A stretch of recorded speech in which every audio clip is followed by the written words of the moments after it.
Did you know that 85% of your engine wear occurs at startup?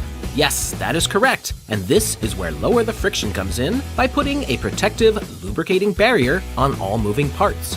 This now gives you full-time protection to make your engine last longer, run smoother, give you better performance, and improved fuel economy. People across the country are reporting some very exciting results. Go to lowerthefriction.com, place your order, and enter in promo code SOS to get 5% off of your order. That's lowerthefriction.com.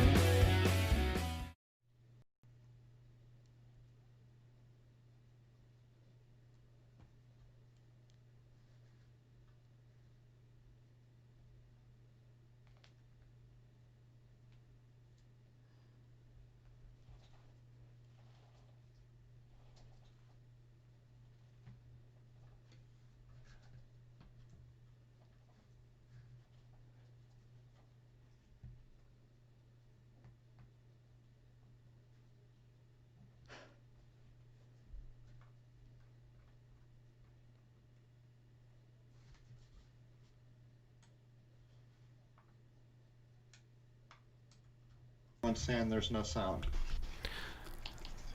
How about now? Is there Hello? sound, everyone? Should be good. Looked like everything was muted. Hear you. People are saying Oh, la la la la. There we go. All right. Now we're good. Rose was going to double up. I had everything turned off because I had to add an extra Skype source. But anyway, welcome to the weekly Secrets of Saturn live stream, everyone. I am Jason Lindgren, your host. Joining me this week, since Wayne is off for family affairs and the Great Baldini is having a very well-deserved rest, Crow and Rose are going to do this with me this week. And we will be talking about the Chinese social credit system, unfortunately coming to a town near you sooner than any of us would probably like. But anyway, what's up, everyone? How you doing? Good, good, and gooder.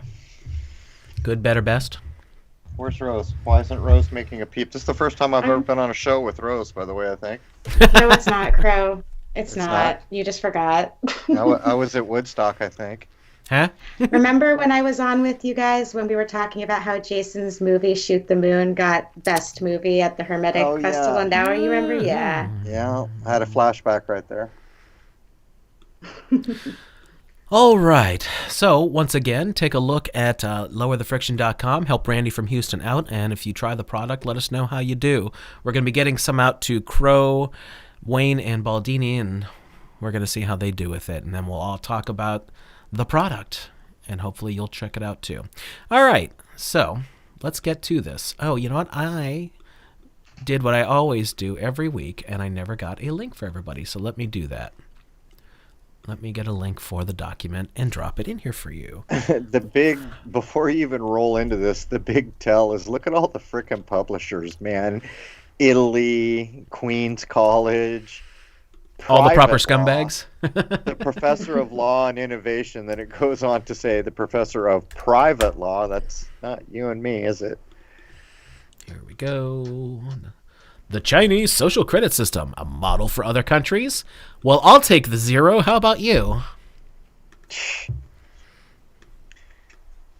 Does that show intent when they're already asking obvious questions like this? Yeah, right. All right, so there's a link in our live stream on YouTube, and let's put it in our live stream on the D Live. Boom, boom, boom, boom, patow. Okay. Let me know if that link doesn't work, just but it looks good to me. Just looking at the beginning of this. Oh, this thing's a nightmare. I kind of flipped through it real quick. Like this is the wording that they're using. This is insane. This is truly batshit crazy right off the bat. So, China's dystopian tech could be contagious. What do you think of that use of the word? Wow. With a big ol' wink, wink. What's contagious is evil, because for the system to get implemented, someone has to decide to do it. So. Let me get my mic out of my face so I can actually read the document. All right. So this is from the European University Institute Department of Law. The Chinese social credit system, a model for other countries. I think not. All right. What's contagious? This is copyright 2019, so it's still pretty fresh. So let's start with the abstract. Many countries know financial consumer credit ratings, and recent years have also seen a proliferation of rating systems in relation to online platforms and in the sharing economy, such as eBay, Uber, and Airbnb. In the view of many Western observers, however, the emerging Chinese social credit system indicates a paradigm shift, they love their words, compared to these former rating systems, as it aims for a comprehensive and uniform social rating based on penalty and award mechanisms. By contrast, this paper suggests that the social credit system should be seen a specific instance of a wider phenomenon. Thus, it develops a framework that compares different rating systems by reference to their drafters, aims, scoring systems, application, use of algorithms, and enforcement.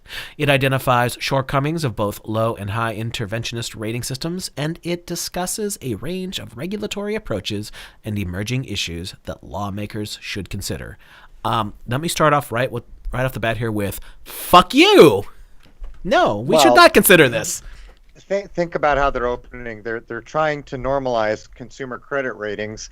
They're a corporation. Who made them Lord God Bufu? What gives them the right to rate living men and women? And this is going to be the challenge of our time, as people catch on to the difference between what it means to be classified as enemy of the state, enemy combatant, lost at sea, dead, all the nonsense that we've been covering, or the truth. We're actually all alive and walking on land. In other words, we're all landed living men and women.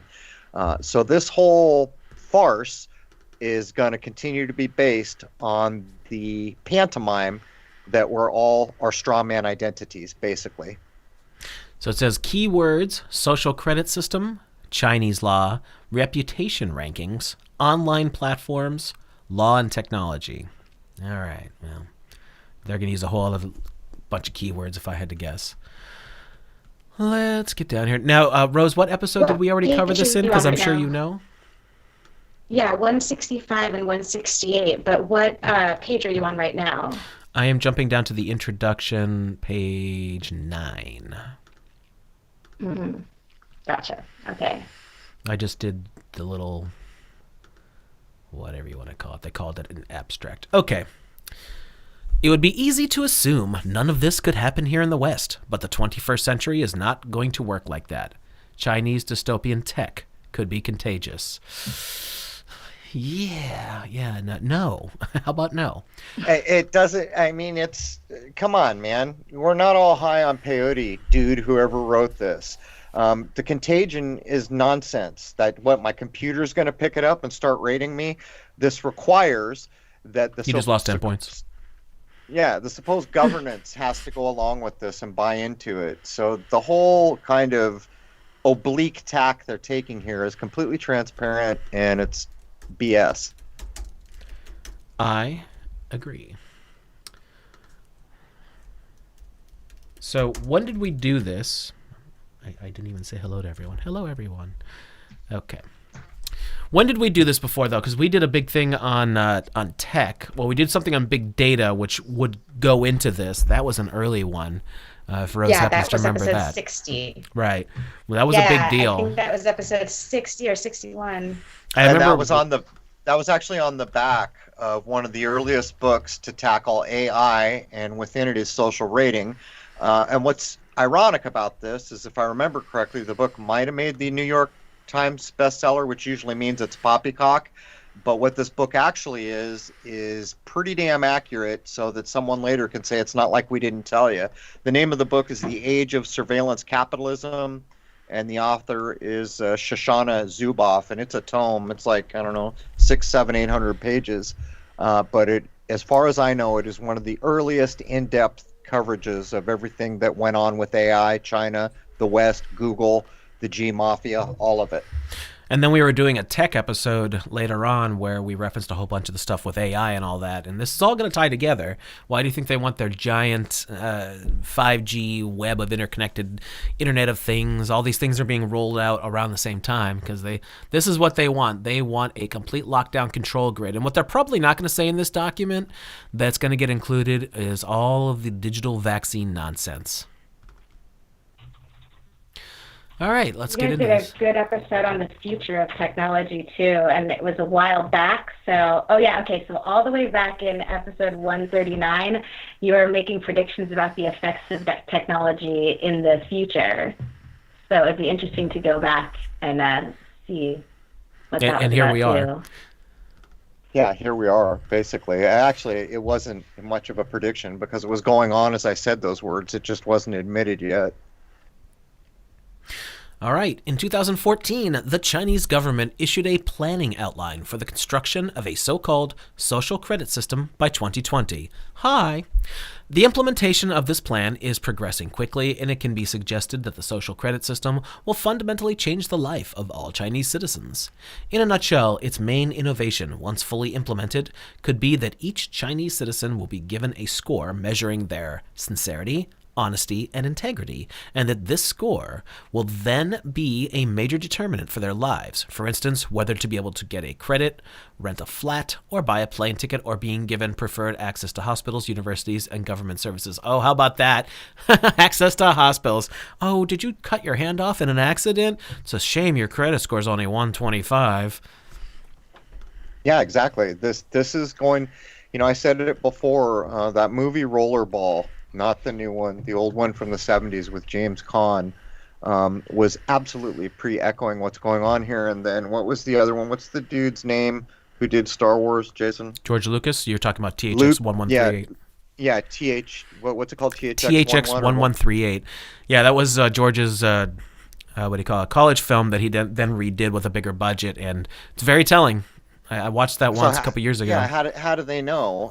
In Rollerball, it all revolves around getting access to this bizarre, weird computer in the end.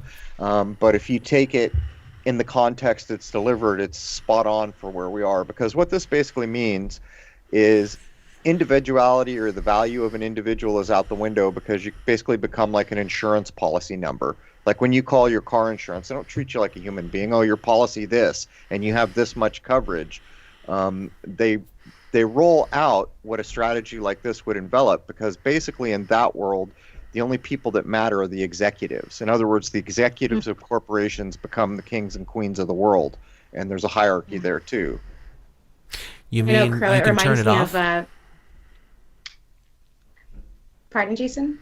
In 1984, Winston says to... what's the other gentleman's name? The higher up. He says, you can turn it off, referring to the telescreen. He's like, yes, we can turn it off. O'Brien. He says to O'Brien.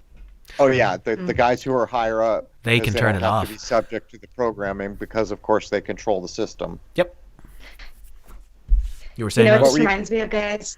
Edward Bernays, and how he used to talk about how they're putting people into compartments, putting people into groups. Basically, people are being identified by the groups that they're in, and then all they have to do is control the leaders of those groups.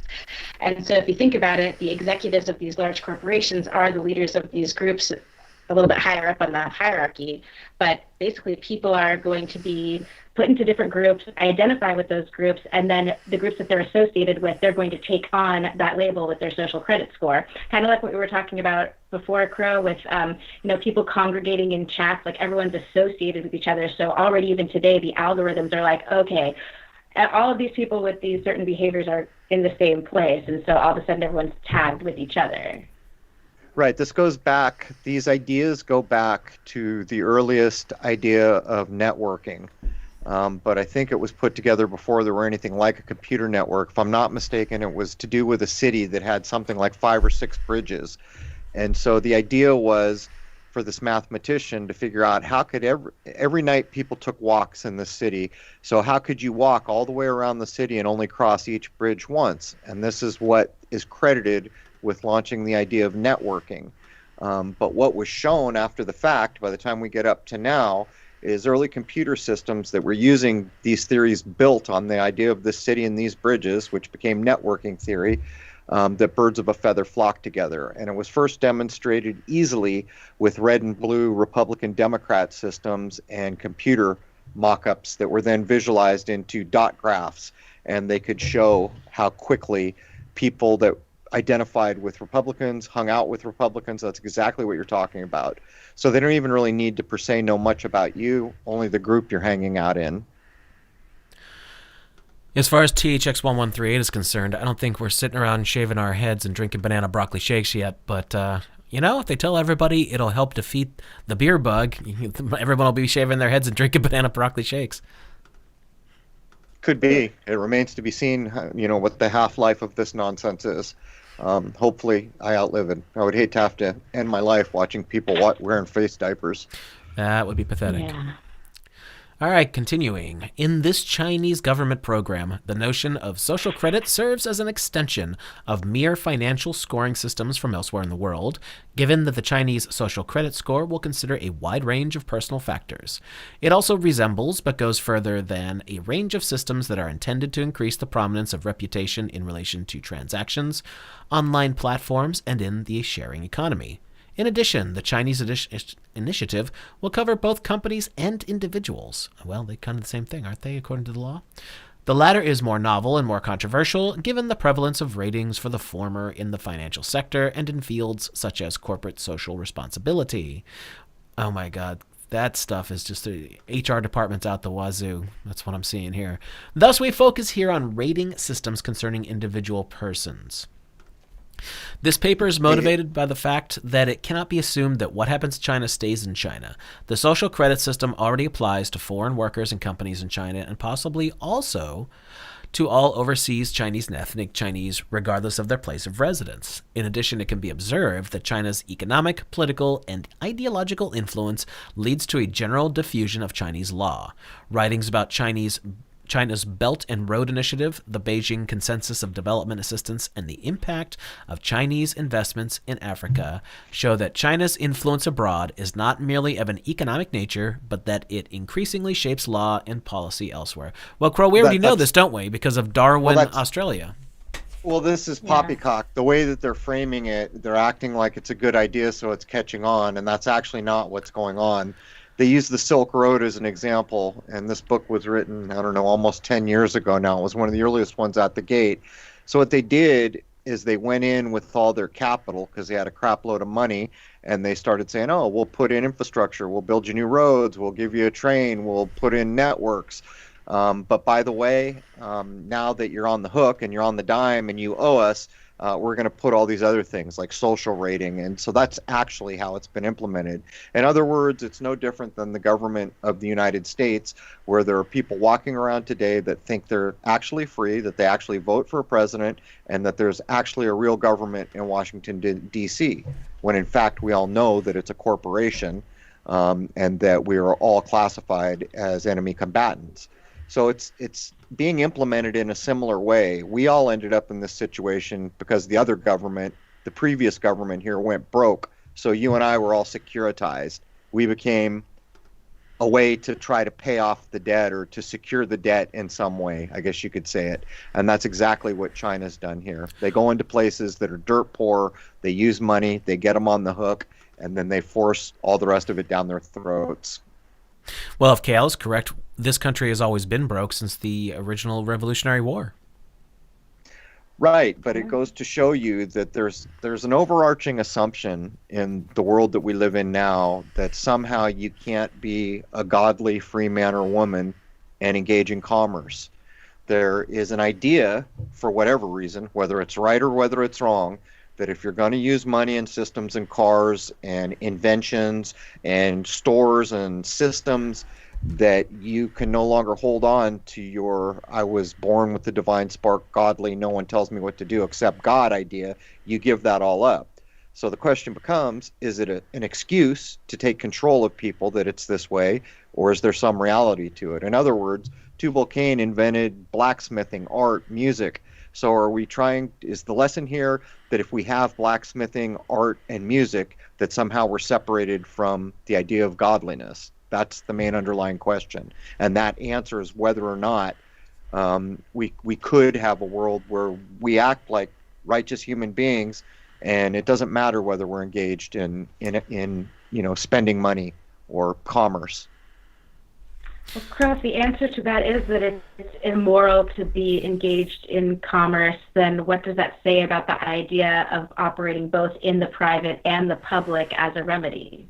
This is a problem, and this is where people like Kurt and Clint Richardson, and I have very little problem with most of what Kurt's laid down, other than how can people right now use this to benefit or to get out of issues they're in, where I had a number of issues with some of Clint's foundational things, but what they're saying isn't wrong. So the idea here is, if we're going to hand around fiat currency, which has no value, and pretend that it does, well, that's a separation from righteousness. On the other hand, if I needed bread and I gave someone a gold coin which has intrinsic value, does it relieve me of that kind of evil? And by the way, that's also the definition for usury. If a gold coin has baby coins, that can't occur in nature, so clearly that's evil. That was always the measure of why usury was a mortal sin. So there's the problem, and I can't answer it. Does this mean you go back to an agrarian lifestyle and you have a Garden of Eden where you can go out and eat, and that's the only righteousness you're ever going to find? Or is there some balance where commerce can occur? But I think we all really know the answer to that. As long as people are making money in any way, there's going to be greed, and once that enters the picture, righteousness is out the window. It may, of course, be argued that the social credit system is something that should be seen as not a model, but as a counter-model for other countries.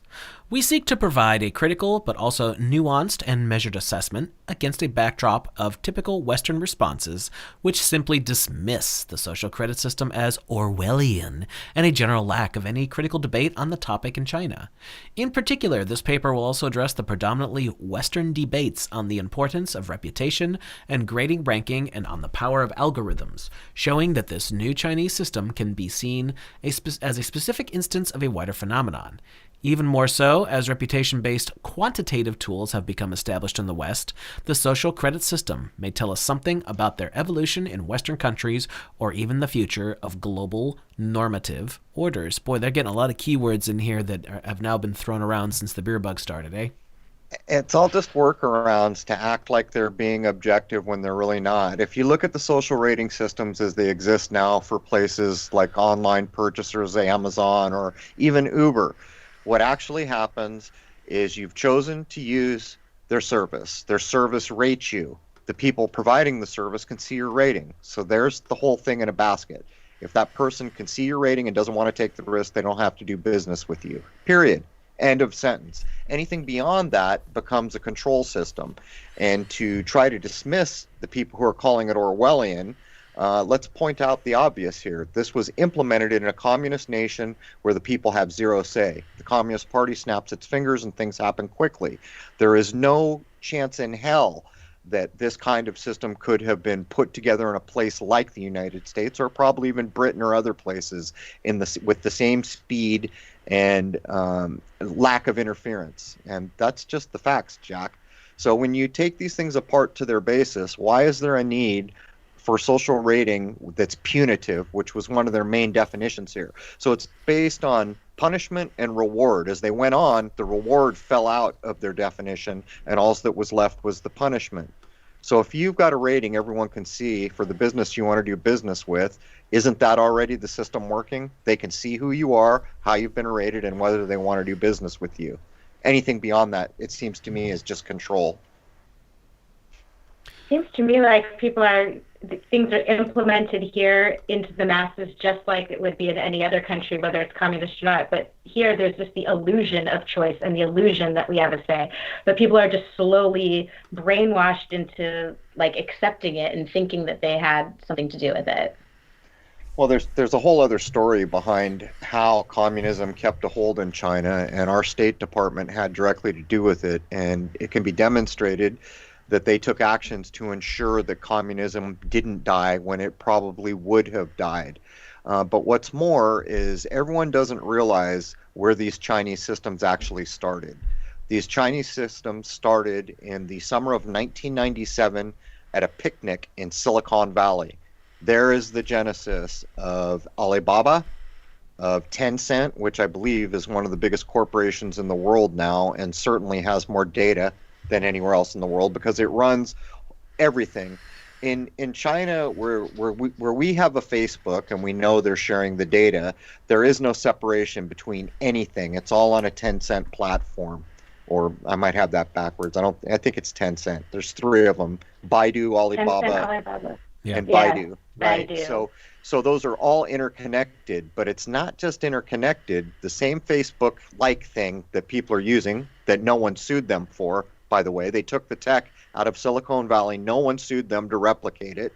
The hospital is using it. The police department is using it. The government is using it. So you can see the all-encompassing intent here. So why in the hell would anyone at a party, a picnic in 97 in Silicon Valley, take all that tech that would normally be followed by lawsuits if someone stole it? Like, look at Microsoft complaining about all the Chinese knockoffs. And how can we police this? Well, the exact opposite happened here.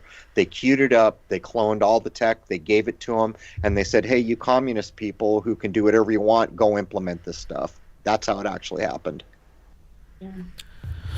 Accordingly, this paper is interested in a number of overlapping research questions. To start with, how can we understand both the Chinese and Western systems by reference to their drafters, aims, scoring systems, application, use of algorithms, and enforcement? Is it then the case that the social credit system is based on a unique, strongly interventionist logic, or could there be mixtures between the Chinese and Western models? And if reputation and rating systems consolidate in Western markets in a similar fashion, what opportunities, features, controversies, and pitfalls will arise? And how could lawmakers intervene if this happens?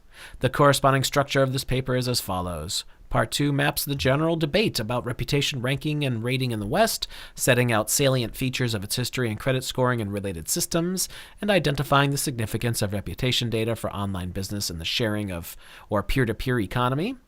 We conclude this part by considering certain controversies regarding such data and setting out an initial framework for analysis. Then Part 3 explains the operation of China's social credit system today as well as likely future developments.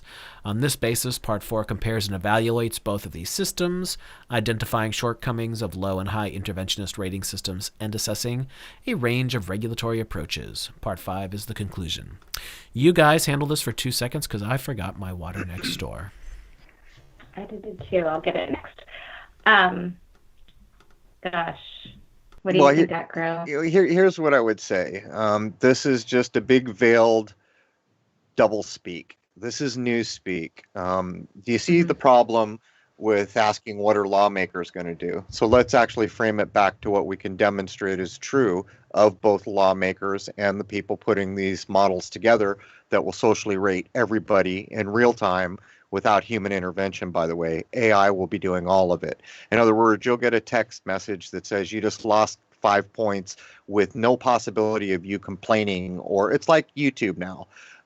If they pull a video, most of the time there's no way to dispute what they've just done. And as we get further down the line, less and less interaction between the people they're policing and what they've done to them can be addressed in any way.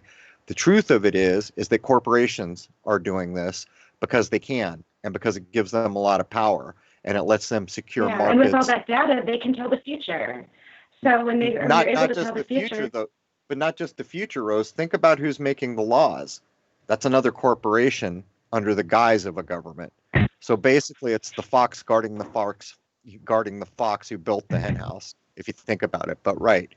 The data allows them to predict accurately what will happen next year.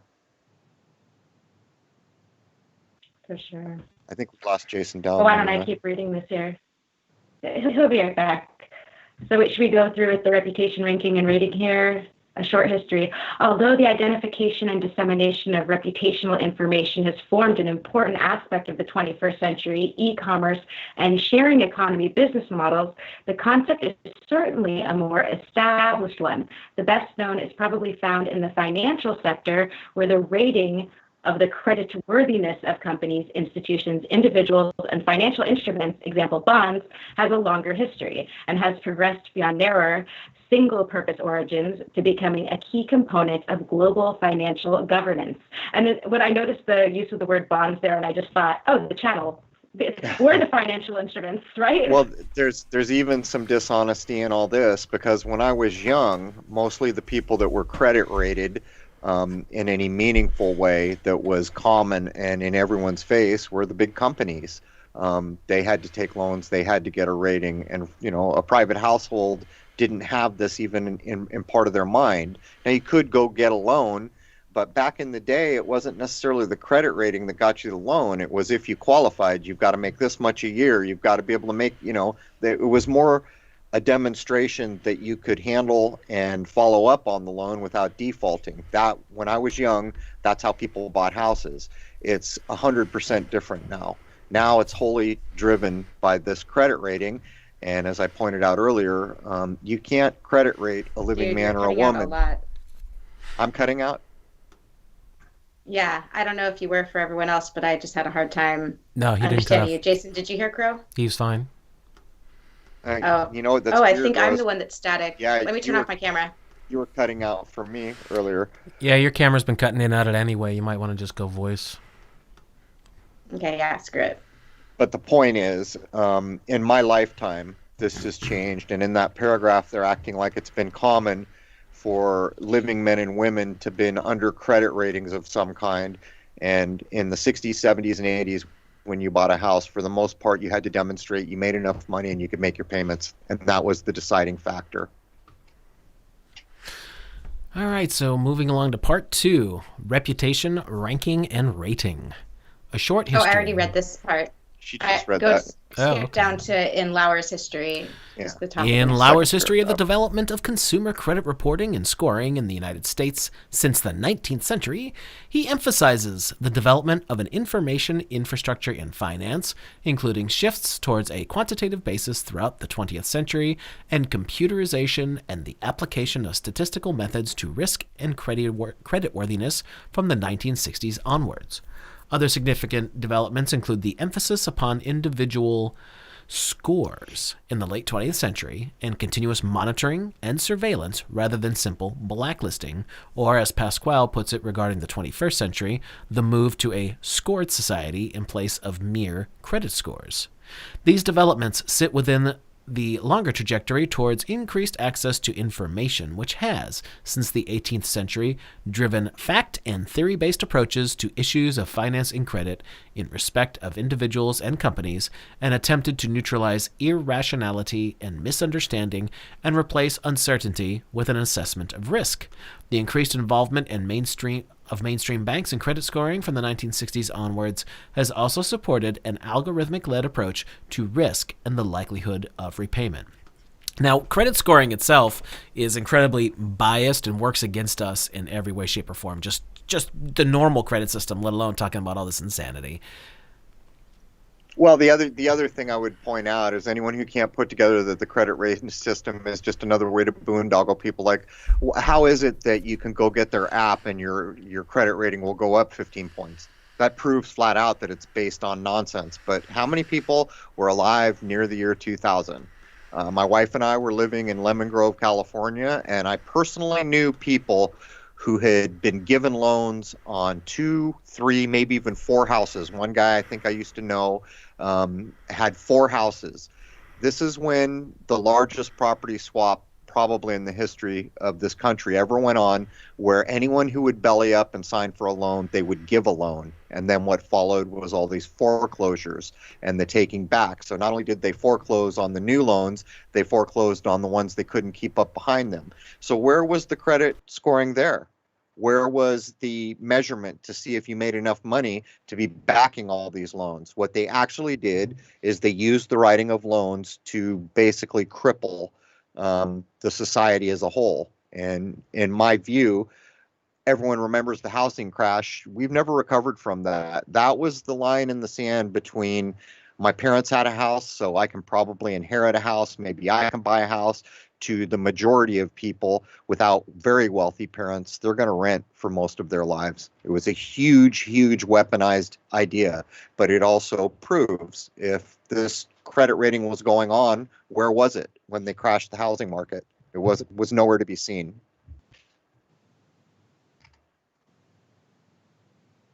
Okay. Credit scoring has also developed in the UK and across Europe, although different legal and cultural approaches to data protection have meant that the pace of change has been different. Corporate transactions, such as the acquisition of Experian, formerly TRW, a major player from the computer age in the US, by Great Universal Stores, a UK-based mail-order retailer which had developed a successful credit scoring function of its own, have promoted further convergence. These financial matters form part of a broader trend. Classification systems and the urge to classify have deep roots in human societies, but were a major feature of scientific and capitalist development in the 20th century. They are ubiquitous and built into every aspect of social and commercial life and combine social organization, moral order, and layers of technical integration. The late 20th century also saw the rise in popularity of key performance indicators, league tables, and the like as part of the new public management revolution, and a shift towards the production of performance information with regulatory or quasi-regulatory purposes. Well-known examples include assigning core research funding to universities in the United Kingdom and increasingly elsewhere, and the evaluation of federal government programs in the United States. The economic impact of prizes for contemporary art and the grading of restaurants has been observed.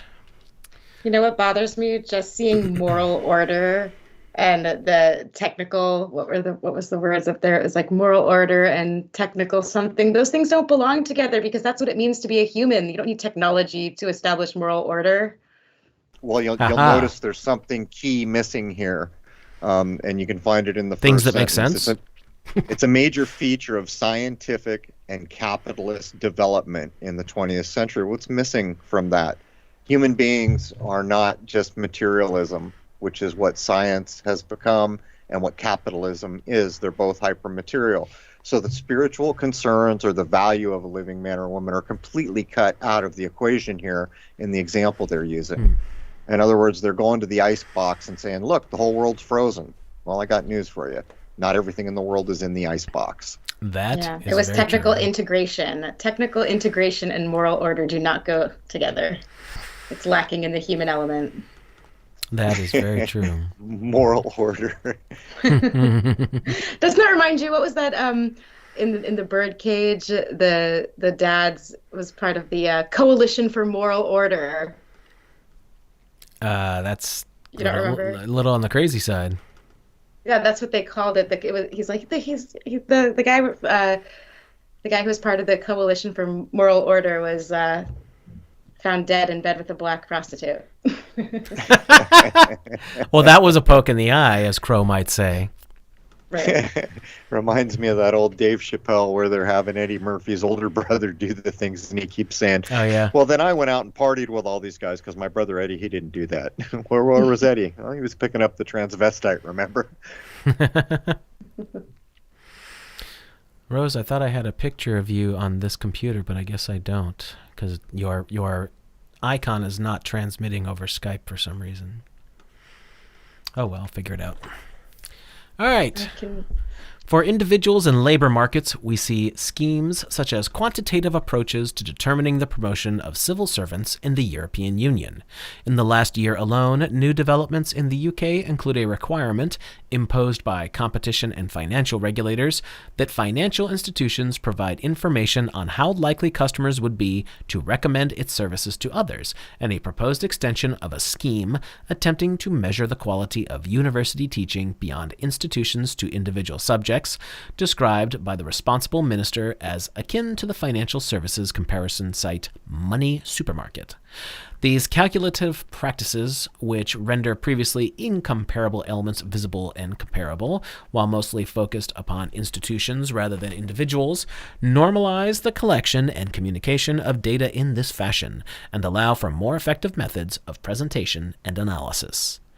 As well as highlighting the benefits of an objective approach, contemporary versions of credit scoring and new public management also have in common a tendency to collect and analyze data at a relatively centralized level. That is, it is the credit scoring agency or the public audit authority that is gathering data, albeit from multiple sources, and providing advice, or at least aggregated and sometimes ranked data, on the performance, solvency, or quality of the data subjects. In other cases, however, the score, whether concerning an individual or an institution, will simply reflect the data submitted by users of a given service, whether that be regarding the service provider or, as in the case of certain online businesses, other service users. All right. There's so many issues with just little key points that they try to glaze over. Like, think of using the words labor markets. Is that really what we are now? We're labor markets. Think of I got to be careful, use the pseudonym Jay. We interviewed Jay today, who's a registered nurse, and you can't really, for the most part, just go to a hospital and apply for a job, which most of my life, that's what people who are going to be in the medical field did. They went to the hospital. Now there's a recruiter. They're literally like in a market that you could say is a labor market now. But as it goes on, it points out that any of this that had previously gone on was focused upon institutions rather than individuals. You know why? Because it's immoral. And to take that a step further, because nobody has an authority to treat living men and women in this deplorable way, to reduce you to so many beans counted in this pot, which will determine whether you can live or see a doctor and these kinds of things. So this whole document is pretty much a underhanded scrub at trying to act like they're objective while they're basically trying to say this is coming and there's nothing you can do about it. Oh, they're seems like really pushing that, yeah. It seems like the medical workers are just kind of being pimped out by large corporations in the same way that actors and actresses used to be pimped out by the production companies before they became, so-called free agents. It just, like, I have a friend who was a nurse, and, she kept saying they, and I'm thinking, who is they? But they moved her from San Diego because there wasn't enough work in the ICU, and then they moved her to Cottage Hospital, and there wasn't enough work in the ICU, and so they had to move her. I don't know where she is. She's in like the Dominican Republic or Costa Rica right now. Such a farce. Well, it's complete control. When you're contracted in the way, like we talked about today, where there's a recruiter, there's a contract, and the episode that's coming up, what's it going to be, 275, Jason? The one we recorded today? Yeah. 275. I think it's 275. When episode 275 comes out, it's not even the main story that we're telling, but when you realize how total control has been taken over a person's life to use a professional career like a registered nurse or any other professional career to actually have to contract in now. And what's more, in the example that we recorded this morning, they had a contract agreement, and then the place tried to breach their contract by using bully tactics, fear, and threat of loss of income. It's unreal what's going on here. And I would point out this can't go on forever, with the exception, it could go on for quite a while if everything crumbles to hell and everyone creeps around like a bunch of cowards and just keeps getting kicked in the gut and letting it happen. But in my view, I don't think that's really what's going to happen as we go into the new era here. But my point is, you can see every facet of what it means to be a living man or a woman has come under attack and moved you slowly into hyper-materialism, where every every facet of your day is controlled. I got to get up. I got to go work for this employer. I have to take a drug test for this employer. Now, I got to cut my hair because the employer said so. Now I got to wear this new uniform. Now I got to sign a contract. It goes on and on and on. And I think there's a shelf life on these things because they're really kind of indefensible if you get back to what a living man or a living woman actually is. They're more valuable and more precious than to be treated in that way. By the way, we got firsthand confirmation once again that the bear bug is not a pandemic. No pandemic conditions existing. Yeah. Should we sing the song? We actually got firsthand that they are laying people off, closing hospitals down. We should write a song. Oh, poppycock, oh, poppycock. Let's see. Do I still have the link to the document? I see people are asking.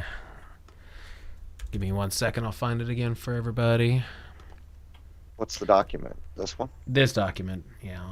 I just need to... I closed it out. There it is. All right. Let me plop it down again for everybody because we got a lot more people in since we started.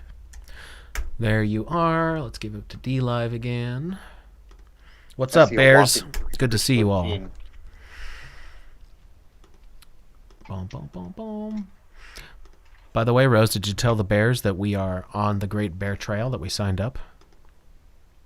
Yes, we signed up, and we are offering free coffee to any bears on the trail. That is what we are bringing to the table. But I think I need to amend that because I would like to make a perfect snack. Coffee and conversation. Well. Oh, well, that goes without saying. I can see it now. Here's your cup of coffee. Hold still. Push play. That doesn't count. From eBay to Uber and beyond, the success of eBay and related sites has long been attributed, in part, to the way in which a platform has become trusted by users and how well understood information asymmetries are handled and countered. Trust in a sales platform is said to be a combination of payment security, reliable and affordable schemes for dispute resolution, and, of present interest, trust-building measures like the mutual rating system, which allows for online reputation. Let's stop right there. Who in the world does a social credit system benefit? Because sure as shit is not us, the common people. It's just for the greater good, Jason. Yeah, it's just I don't see how this is for anyone's good whatsoever except a government body of some sort. It actually doesn't directly do them good other than it gives them the same abilities like ensuring people can never get wealthy or accumulate wealth or transfer wealth to their children, which will be wholly what digital currency is about. By the way, part of what's being built into the digital currency is the stated idea that you will not be able to have a savings account and not be able to push money forward to your children when you're getting ready to die. These ideas, but look what it's talking about here. It's not only apples and oranges, it's freaking kumquats and damn mandarins. They're so different. This social rating system that made it famous is exactly what I said. It's no different than a person comes into your house, they get drunk, they throw up. You're probably not inviting them back because you're not too happy with that. Other people come into your house and say, you know what, that's a sucky thing that person did. Let me help you clean up. You're probably inviting that person back. This is the eBay system. Person bought a thing, paid for it on time. Person sold a thing, shipped it on time. Everyone's happy. That is a far cry from what they're trying to push under the current here.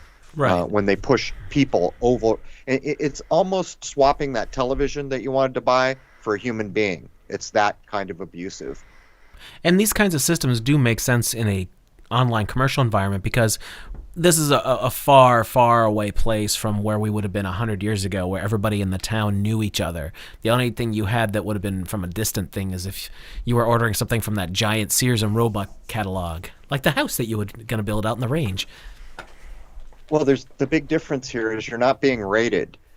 All that's being done is the transaction is being recorded and reported. So that's it. There is no kind of we're going to come fine you or penalize you in some way, and there is no, oh, we're going to reward you. All it is a person sees what's happened and says, oh, I'm down with that. I'll do business here.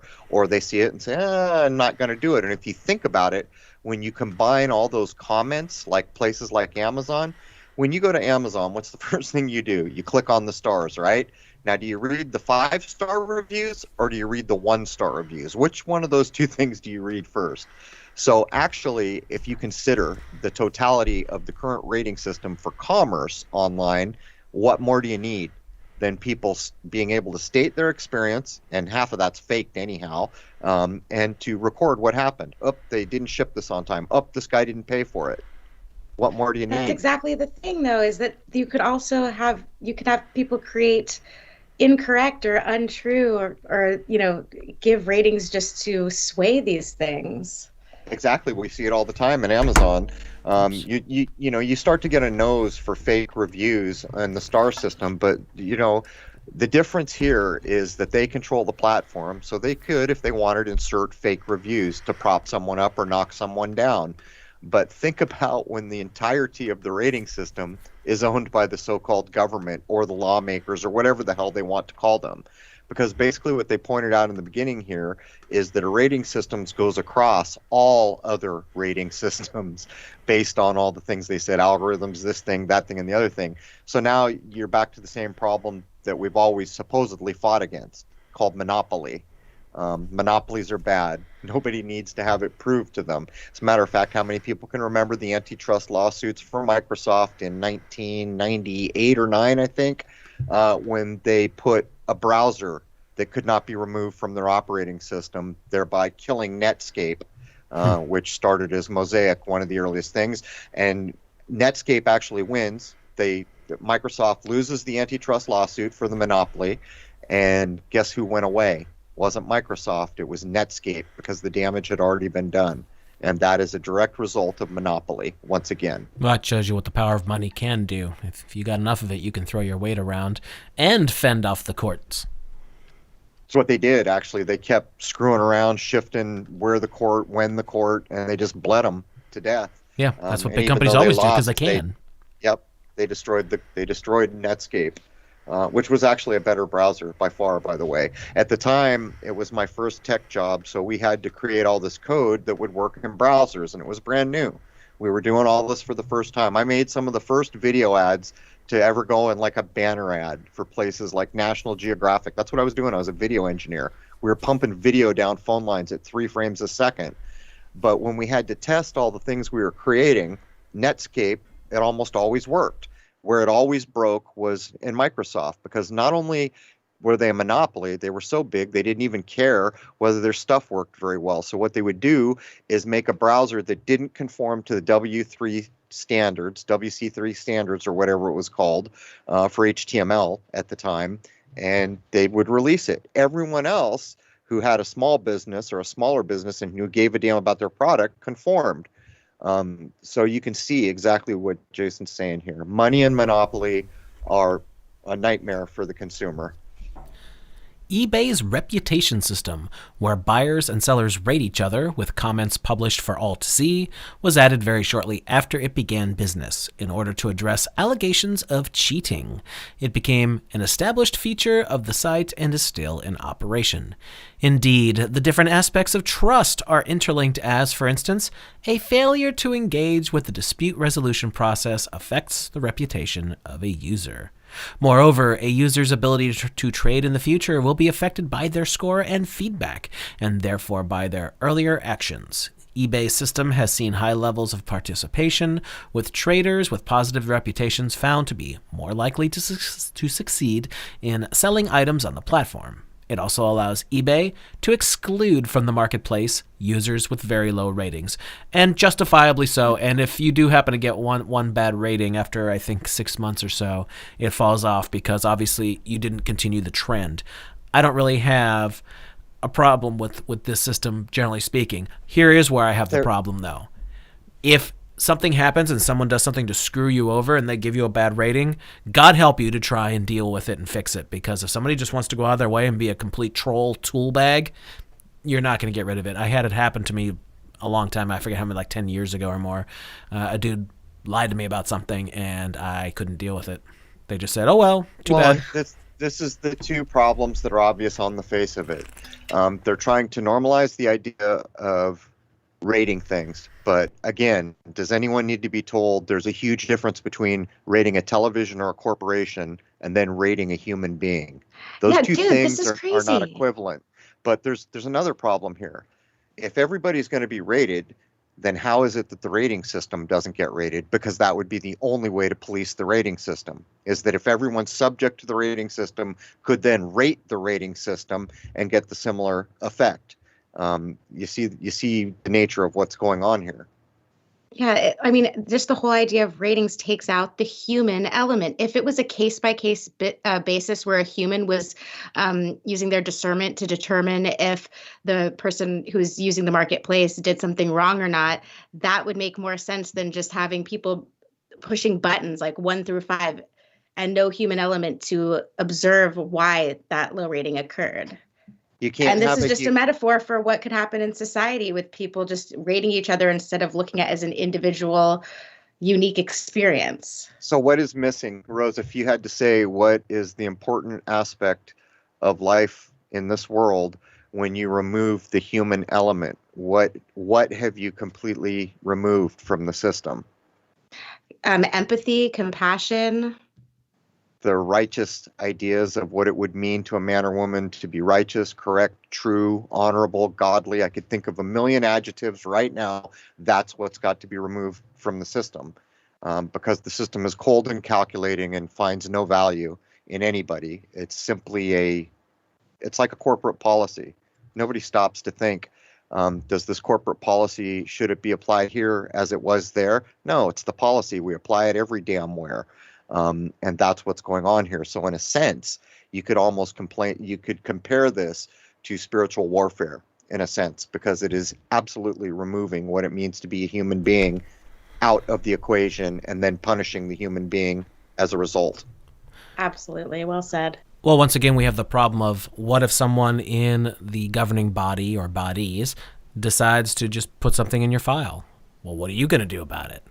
And that's going to affect every single thing in your life when you're talking about a system like this, because it has far-reaching consequences. And if you're talking about China, it has everything to do with everything in your life. And that's it. If someone wants to screw you, or you piss off the wrong politician, or whatever it happens to be, you're in a whole heap of hot water. And what are you going to do about it? How are you going to get that out of there? How are you going to fix it or change the score? You're not. I would actually take that a step further to show just how bad it is. The lady who wrote The Age of Surveillance Capitalism, the book I was referencing, which is one of the first kind of complete looks at the digital age and published before even most people are technical on any level, she pointed out a thing that I knew to be true without ever being told, because I worked in a place where there were, we called them code heads. They were basically engineers writing code, all right? In that office, there were a limited number of people who could go into the code library and understand what the code was doing, because they couldn't write code or read code. So basically what this lady pointed out was she said, I'm going to go find out who's writing the AI. And what she found was it was such a kind of private, hardest club in the world to get into, small group of mostly white men, and then it ended up being mostly Chinese and white men who were writing the concerns of a world into their code with seemingly no oversight, or for that matter, the ability of the people who were supposed to be overseeing them to even understand what actually went into the code. In other words, a manager above a code writer could say, all right, the code needs to do this. The code writer goes, writes whatever he wants, and then assures the manager it's there. The manager has zero possibility of going back into the code to ensure that's what was done. And this is just one of many problems. You know what this reminds me of, guys? Being held in contempt of court. Like the idea of a judge just being like, oh, I don't like the way you made me feel, so I'm just going to say this, and it's going to implement like something on your record. And it's almost like this is being expanded out into the entire realm of commerce. And it was just an initial rollout in the legal system, and now it's just going to spread everywhere. I'm sorry, Your Honor, you're acting without honor, because a court can't show emotion, and therefore there is no contempt of court. This is the whole problem. We're going to act like a fiction is real, and a fiction is not real. And by the way, this is all driven by code, and it is all driven by AI. No one should miss the point. There is not a corporation in the world with enough manpower and woman power to even start to police a fraction of one city in the United States. This all has to be done by AI. Look at Google as the example. Do you think that even a fraction of 1% of the video on Google ever gets reviewed by a real person, as they're assuring you? For that to be true, there would need to be 1 million video reviewers just to get a fraction of a single percent. Google doesn't do anything about anything anymore. People can say the worst things about you, the biggest lies, and you're not going to be able to talk to anybody. They don't care. So that's just, and they're the best example because they are a mega corporation. That's if they're saying something that helps them. If you're going against the agenda, then the person who's saying bad things about you is doing them a favor. But if you are, pandering to the agenda, then anyone who says something bad about you will be taken out. Well, in Google's case, it's actually worse than that because you've already been grouped, being counted, and socially rated on the Google server. And that's also done by who shows up in your chats and, the channels you're sub to, the people who sub to you, the channels they're sub to. It's the whole thing of networking all over again. But my point is you know damn well that if they have a low view of what you're doing in their mind, do you think you're going to get any redemption if someone's beating on you? No. They're going to do two things. They're going to open up a window, look at your rating and their system. Early on, we caught them doing this. This was all the way back in the lunar wave days where I was looking at metadata and header code from one of the early Google pages. I think it must have been 2013. And I had a friend who was a serious hacker at the time too, and I just happened to screenshot because something had gone wrong. I don't even remember what we were doing, but I was trying to look at the source code, and I screenshotted it, and it had my username, Crow777, then it had 2 or 3 numbers, and it said hero, and then it had another string after it.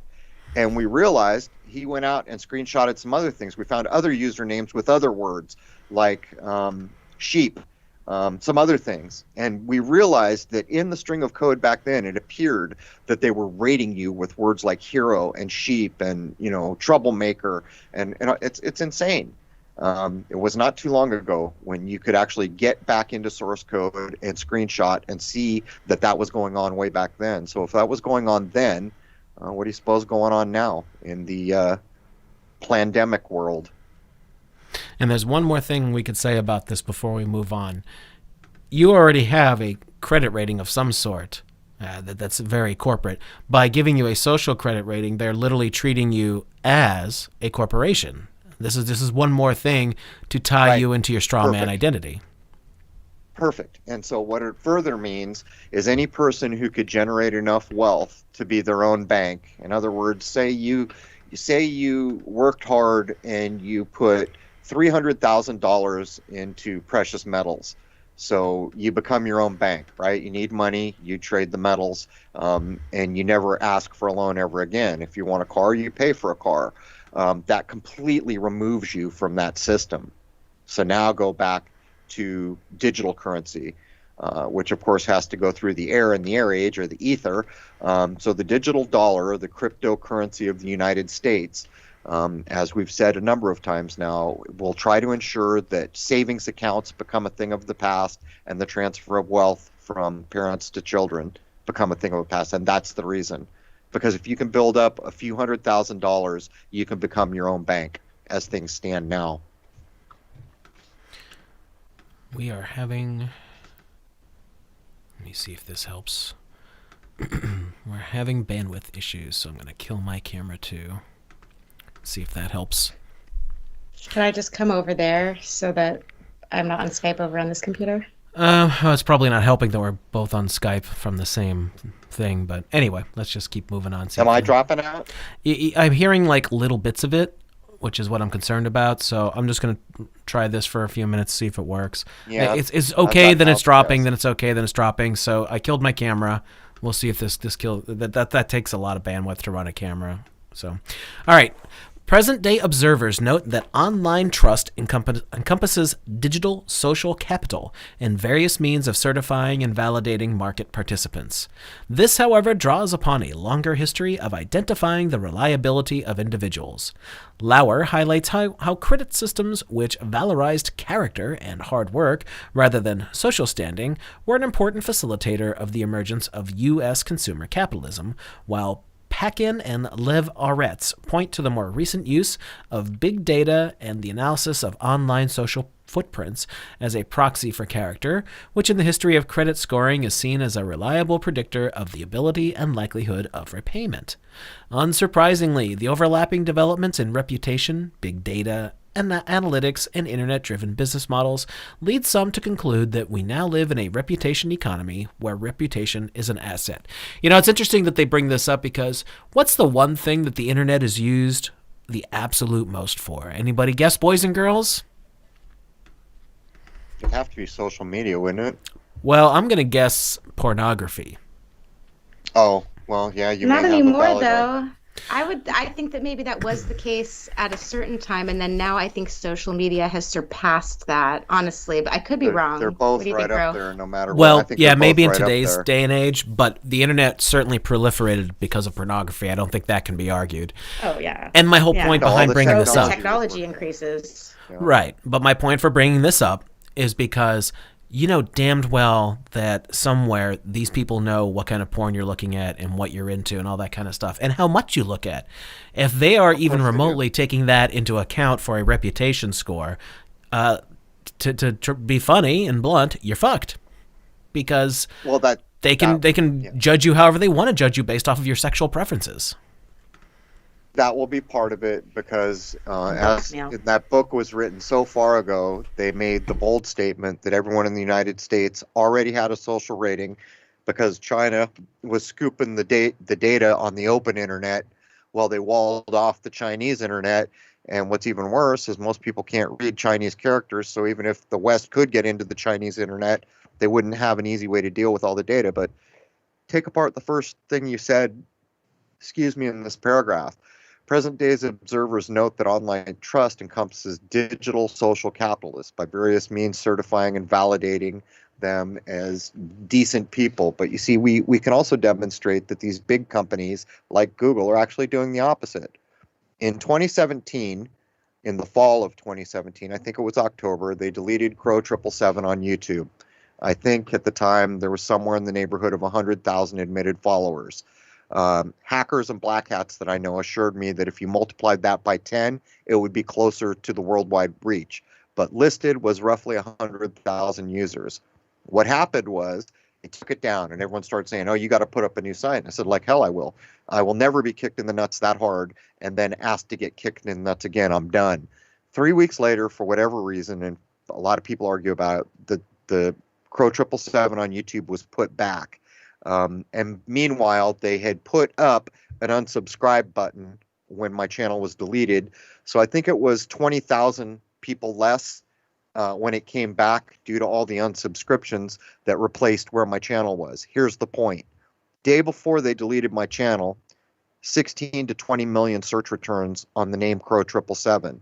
The day they put me back and the day after, a friend of mine who is a hacker, a very good one, we searched all over the world using proxy servers and other methods to do a search in Germany, and we found that doing a search on Crow 777 returned roughly 2,000 returns. So from 16 to 20 million down to 2,000. So we took a step further. We started to search the term lunar wave, and even back then, it would still return, depending on geography, maybe 1 million returns. The moment you put lunar wave and Crow 777, so you'd search lunar wave, get say 1.2 million returns, then put Crow 777 on the end of that return, it would go down to 5,000. So the whole idea of what they're trying to claim is true is provably already been undermined by the companies that control the data. As the sharing economy or collaborative economy emerged as the latest internet phenomena and business catchphrase in recent years, the role of reputational systems has also been obvious. The sharing economy purports to be based around interpersonal relations and seeking an alternative to functional, cold, and impersonal relations engendered by capitalism, with authenticity and trust. Consequently, all major economy platforms, such as Uber, Airbnb, and TaskRabbit, and indeed precursors such as Couchsurfing, make use of a combination of scoring and feedback systems.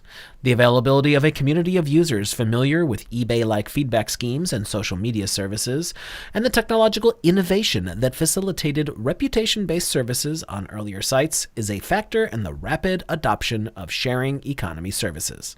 Indeed, the wider economic shift towards peer-to-peer provision, and indeed the reshaping of labor markets in the gig economy, continues to see reputational information emphasized as a key component of the model. How is reputational data used in these contexts? An obvious example is ride-sharing services, where drivers and passengers rate each other.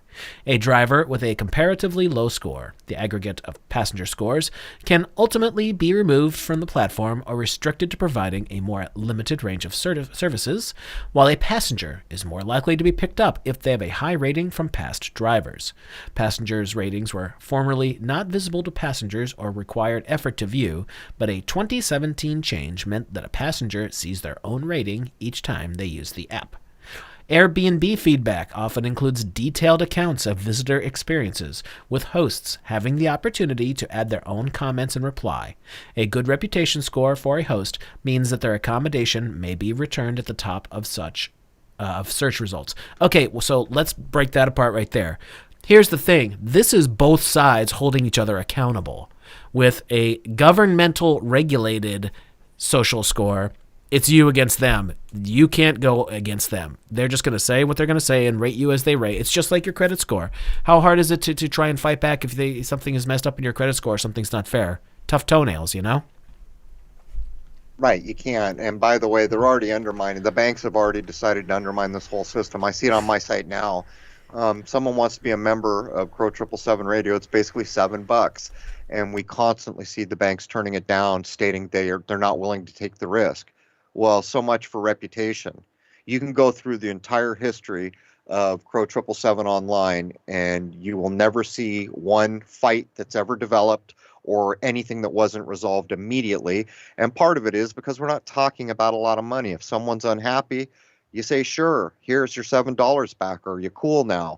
And it doesn't take much. It's not like I'm selling cars or something. It's a very small amount of money. But in essence, one of the last things the Federal Reserve just did, if it's still around, some people think it's not, is they gave the banks the authority to turn down any digital transaction or any digital wire. And that's no joke, because I've already seen it twice. I got a check sent to me from London, somewhere in London, from a big bank like Barclays or something. And when I went to deposit it at the bank, they all made a big hem and haw of. I go, what? This is a check from a big bank. What's the problem? They said, oh, just do this. Well, make a long story short, after something like 2 months, I get notified that the check was not cashed, that it was returned because it was signed improperly, and that the interest had been charged against my account for a check that was never cashed. And meanwhile, every day when I log in to look at the subscribers, we see cards being turned down left and right. As a matter of fact, the banks will no longer let anyone use a debit card or a gift card or a pre-charged card. It's ridiculous. So you can see what's going on here. The banks don't give a damn about any rating system because they have the power to stop the transactions now if they choose to. A good reputation appears to be correlated with an ability to demand higher prices, though there is variation between how the strength of reputation is measured, for example, mean score versus number of positive reviews. Another example of the use of reputational mechanisms is gamification, where platforms build in tools inspired by the mechanisms developed and perfected within the computer game sector for other purposes to incentivize good behavior and drive active participation and engagement over a longer period. Such tools, which are also being used in other sectors, such as education, include progress between levels, the collection of points, and the availability of rewards. All right. Regulating rating and reputation systems. What is the role of the state and of various means of legal control or oversight in the systems discussed in the above paragraphs? In a limited number of cases, state authorities have initiated schemes that purport to rate individuals, albeit on a simpler basis of passing a threshold rather than a comprehensive ranking. For instance, some countries use a point-based immigration system. Another example across many European states is the introduction of penalty points as a method of enforced road traffic law alongside or in substation for the more conventional means of the court system. These penalty point systems have seen limited development. They are, for instance, normally confined to single states. However, the value of such data as an indication of the reputation of the data subject for various purposes has become clear. In particular, car hire companies can choose not to rent cars to drivers who have exceeded a particular limit of penalty points. Man. All right. Anyone got anything, or shall I continue? Continue. In other cases, and more characteristic of the development of these systems in the countries discussed in this part, the nexus between the state and rating and reputation systems is through acquiescence and encouragement. Acquiescence and encouragement. Oh my God. Yeah, you want to do this because vaccine, rather than the system being managed by a public authority. While consumer credit scoring has predominantly been a private sector activity, it has certainly benefited from ostensibly unrelated aspects of public administration, such as the creation of a unique identifier for individuals in the U.S. for Social Security purposes. Boom! There is your corporate identity once more being brought up without them blatantly saying it. Public bodies engaged with the financial system can also play a role in standardizing the use of private data through the exercise of their functions. More generally, the private rating of bonds, there it is again, bonds, has long played a role in public finances, including statutory requirements. All right. Yeah, Jason, when you were gone in the one paragraph that I read, they were mentioning bonds right next to the phrase financial instruments. And there you have it. That's what we all have levied against us. States also play a key role through forbearance, especially beyond higher profile systems such as credit. The nature of many sharing economy business models where licensing or registration is absent means that heavy emphasis is placed by users on the quality of reputational information provided through the platform. A related point is the type of liability attached to the very act of ranking, reviewing, or rating.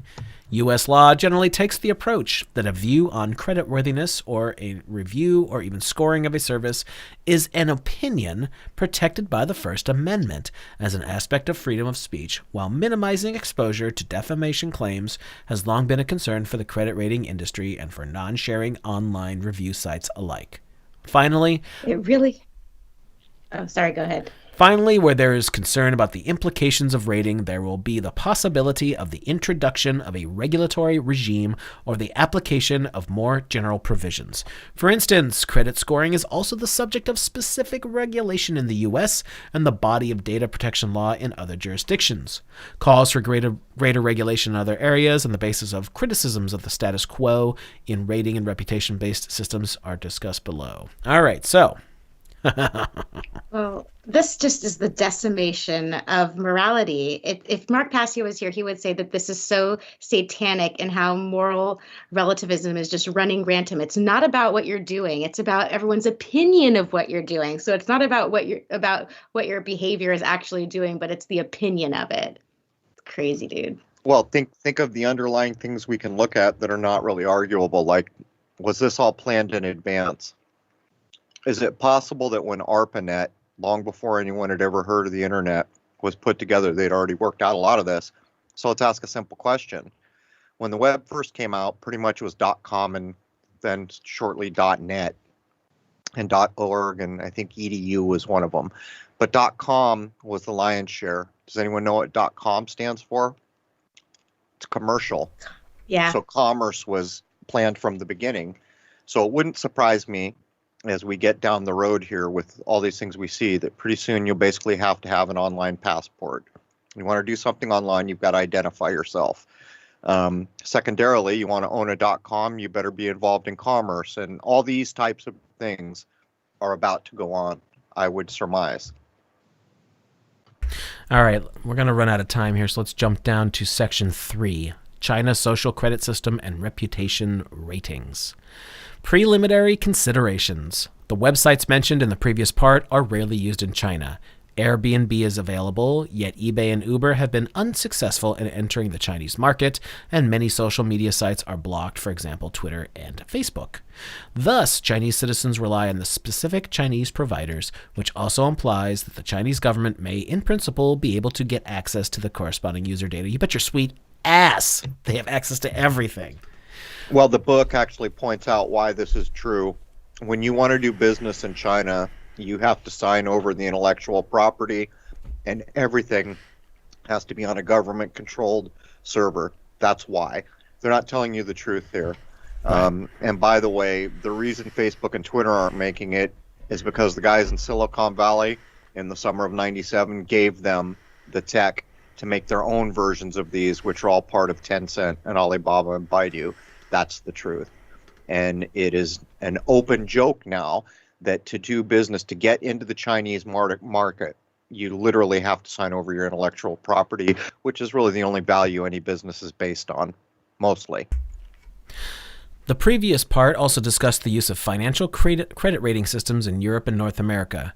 The People's Bank of China, which is the Chinese central bank, has established the Credit Reference Center, which provides both commercial and consumer credit reporting based on credit information made available by banks and state institutions regarding social welfare payments.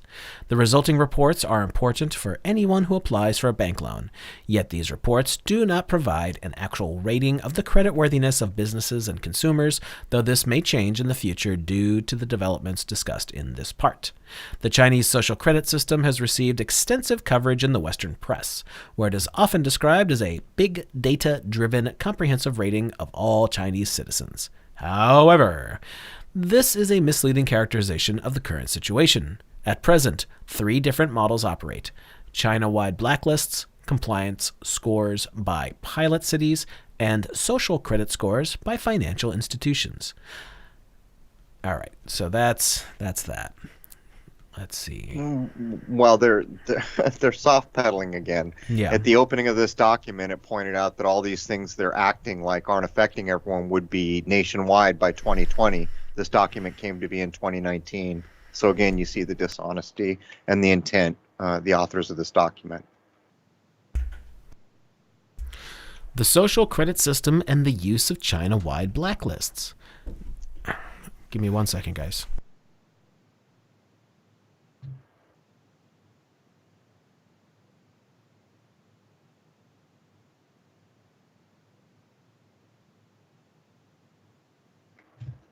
I hear crickets.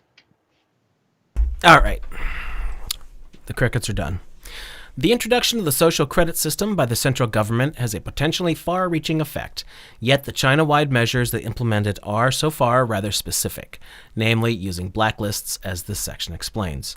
The social credit system aims to address not only the financial creditworthiness of individuals and companies, but also their sincerity, honesty, and integrity.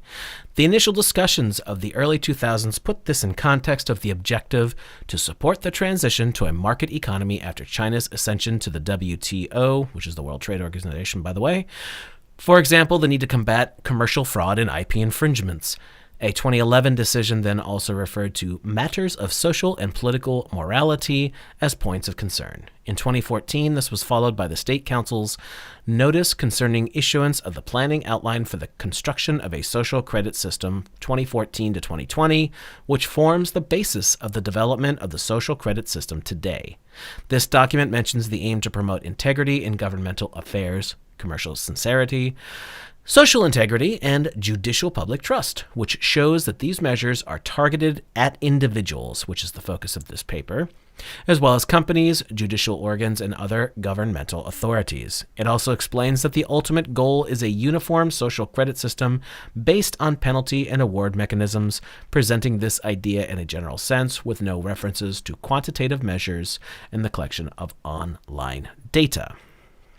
This is about as dishonest assessment as I've ever seen. This paper was put together in 2019. Let me see. I've actually got the book right here. I'll tell you the published date of it right now, which proves that the data is available to other people. Let me see here. It is... Doesn't it seem like they're talking about training dogs or training farm animals?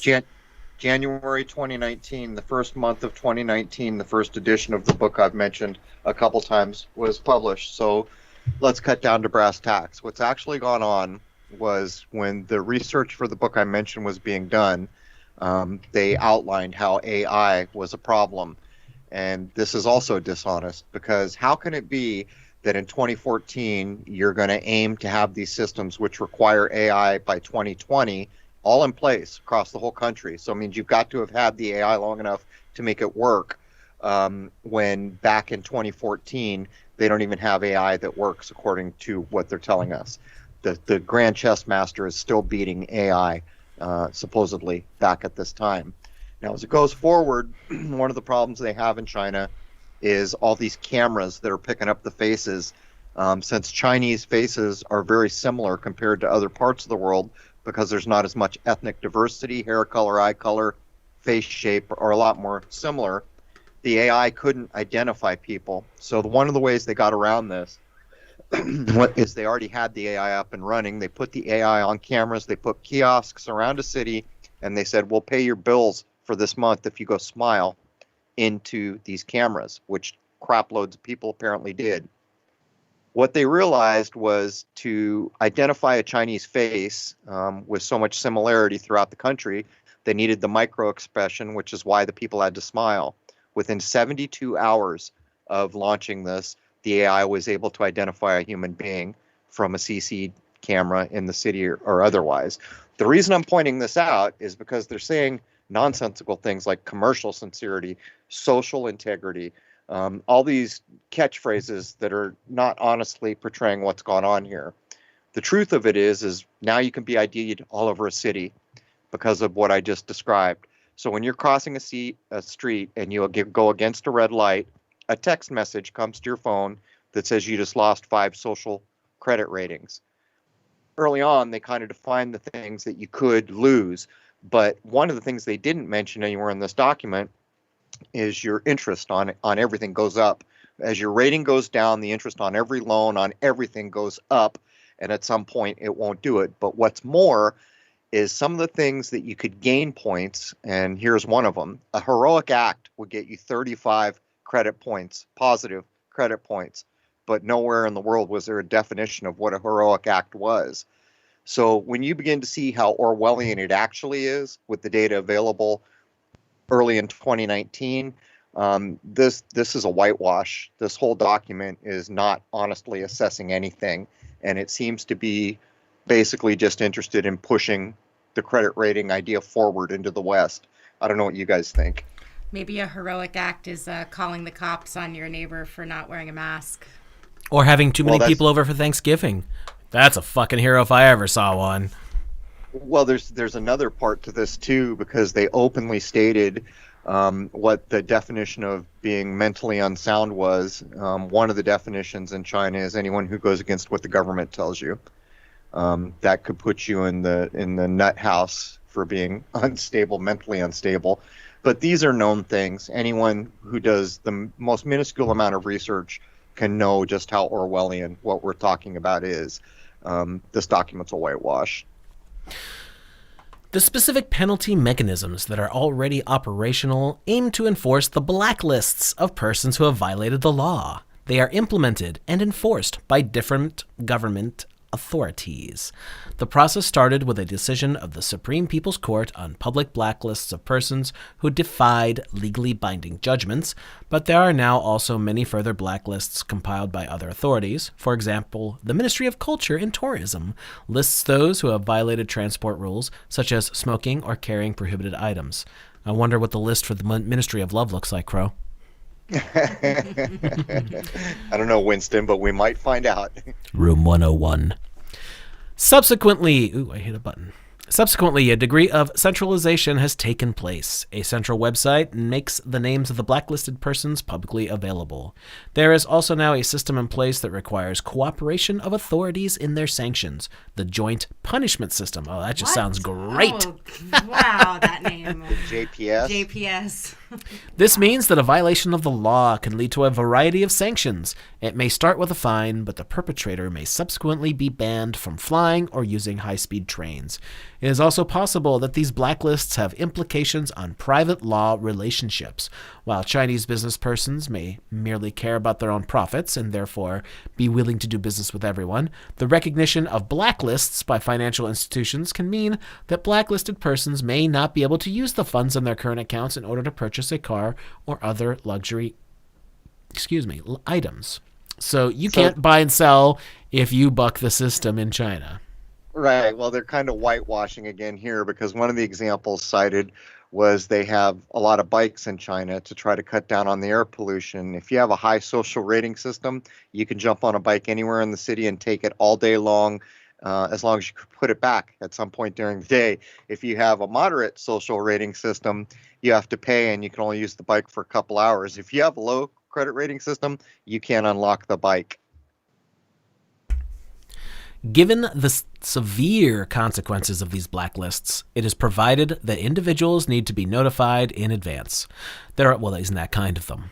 There are also some internal review proceedings. For example, the State Administration of Taxation, which has its own system of blacklists, has a credit repair mechanism that provides correction of or relief from the blacklist under certain conditions. Yeah, I bet there are. Moreover, in principle, there is also a right to appeal to court. Yet observers have been skeptical how far these legal safeguards are effective. Oh, come on. Yeah. I mean, what's it called? It's not the whitelist, right? I mean, what are we looking at here? It's pretty clear what we're looking at. So let's jump down to financial institutions providing social credit scores. Financial institutions have also been allowed to create schemes implementing the social credit system. I like how they call it schemes. It seems very appropriate. Many of these pilots consider a wide range of information, including social network data. Thus, it is justified here to talk about schemes measuring social credit and not simply questions of financial credit. The most influential of these schemes has been Sesame Credit, developed by Alibaba's subsidiary Ant Financial Group. It evaluates the creditworthiness of firms and individuals with a model of smart business, which captures information automatically and then evaluates it with algorithmic tools in real time. In detail, Sesame Credit scores each user on a scale of 350 to 950 points based on 5 sets of information. 1. Financial credit records. 2. Behavioral trends in commercial transactions.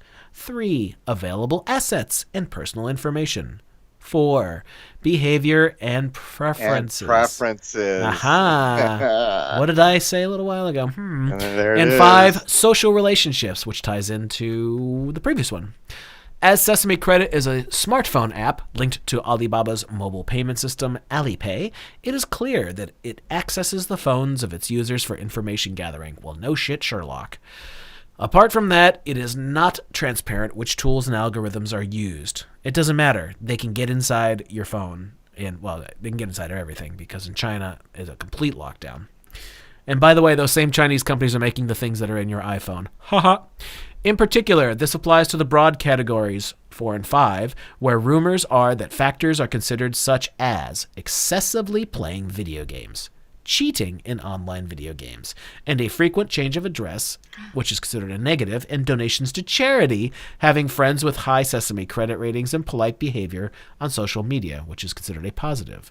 How interesting. So let's ask a couple of no-nonsense questions. So is anyone familiar with culture in China at all? They've had such a long culture. And there are so many things that are amazing about Chinese culture, and they're rightly proud of their culture. And so almost everything to do in Chinese culture is picking some part of that very long and pretty incredible history to foister it up. So let's take a look. What are they calling these new systems that are going to take over the world and going to control every facet of their culture? One of them is Alibaba. Where does that come from? Is that Chinese? That's 1001 Nights, Arabian Nights, right? Right. Sesame, open sesame credit. Rub the lamp. Look at this. Alipay, ALI. Come on, what's going on here, man? There's a whole story in that alone, but I figure I'd just point out the obvious. The consequences of a high Sesame credit rating are far-reaching. To start with, as this rating is provided by a financial institution, users with higher scores have better access to easy forms of credit. In addition, many other companies also consider the Sesame credit rating through an agreement with Alibaba. For example, a high rating may mean that such users do not need to pay a deposit for renting a flat, a car, or a bicycle. A flat is an apartment, by the way. Get faster check-ins at hotels and airlines, and are displayed more prominently on dating websites. Oh my God. And users may also disclose a high score as a status symbol elsewhere, which apparently many do. Check out my huge rating, baby. That is so crazy. As you were reading that before, I was just thinking to myself that those who have higher social credit ratings are going to be able to live a different kind of life, and they might even start viewing themselves as superior. Well, of course they are. Create this is more divide and conquer nonsense. Absolutely. The Chinese state is also not completely unconnected to the Sesame credit rating and Alipay. On the one hand, for example, a high rating can make it easier to secure priority access in hospitals or a visa for overseas travel. Okay, now that is complete and utter bullshit. First come, first serve when you're in a hospital situation. But no. On the other hand, Alibaba forwards non-compliance of payment obligations to the government while also contributing to the implementation of China-wide blacklists through blocking certain transactions using Alipay. What were you saying before about having trouble with transactions on Crow 777 radio? There it is. The banks are going to step up and they're going to police whoever they want for whatever reason they want. And you've got to imagine there's something behind it. Do you think they'll just be randomly causing trouble for people? And then the whole comment about hospitals, isn't that more of a nightmare in a society where everybody's sick? Maybe not so much a big deal if everyone's healthy, but wow, they're really going to use that against us. It really makes more sense why they're just keeping everyone sick. Now they're going to control it in this way. What's all the movies they're putting out these days and have been for a while about people buying body parts to enhance themselves? And if you can't pay the debt, someone comes and takes that body part back. These are the kind of Orwellian things where this goes. But I'll say again, all this stuff has a shelf life. Just hopefully the shelf life is not 100 years. You were just renting that kidney. Yeah, exactly. That's exactly right. And by the way, you missed a payment, so we're taking that kidney back.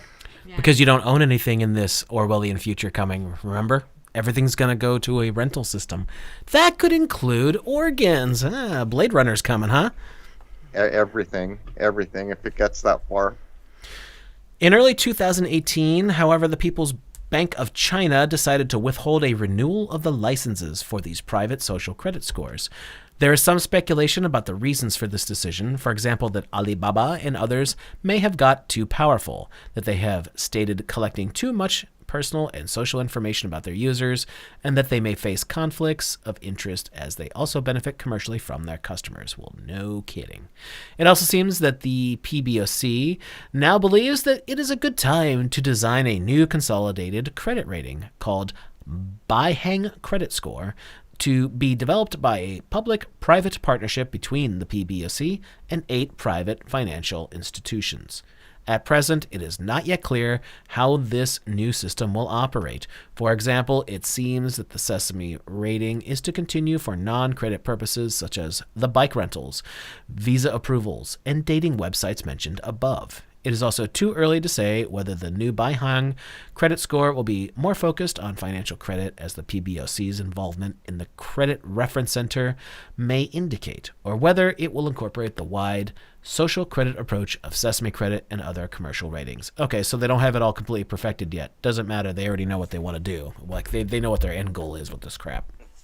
this seems a little disingenuous. There are plenty of examples cited where Westerners, others, even Chinese people started like an ice cream business or something else, and it became so successful that the Chinese government basically just takes it from them. There are plenty of examples. So I would ask a simple question: how is it possible under a communist regime, when all this was planned from the beginning in '97, and the shores of California, tech centers, to do this whole thing, that they're not going to renew the licenses, that somehow it was out of hand? I think it's all just smoke and mirrors.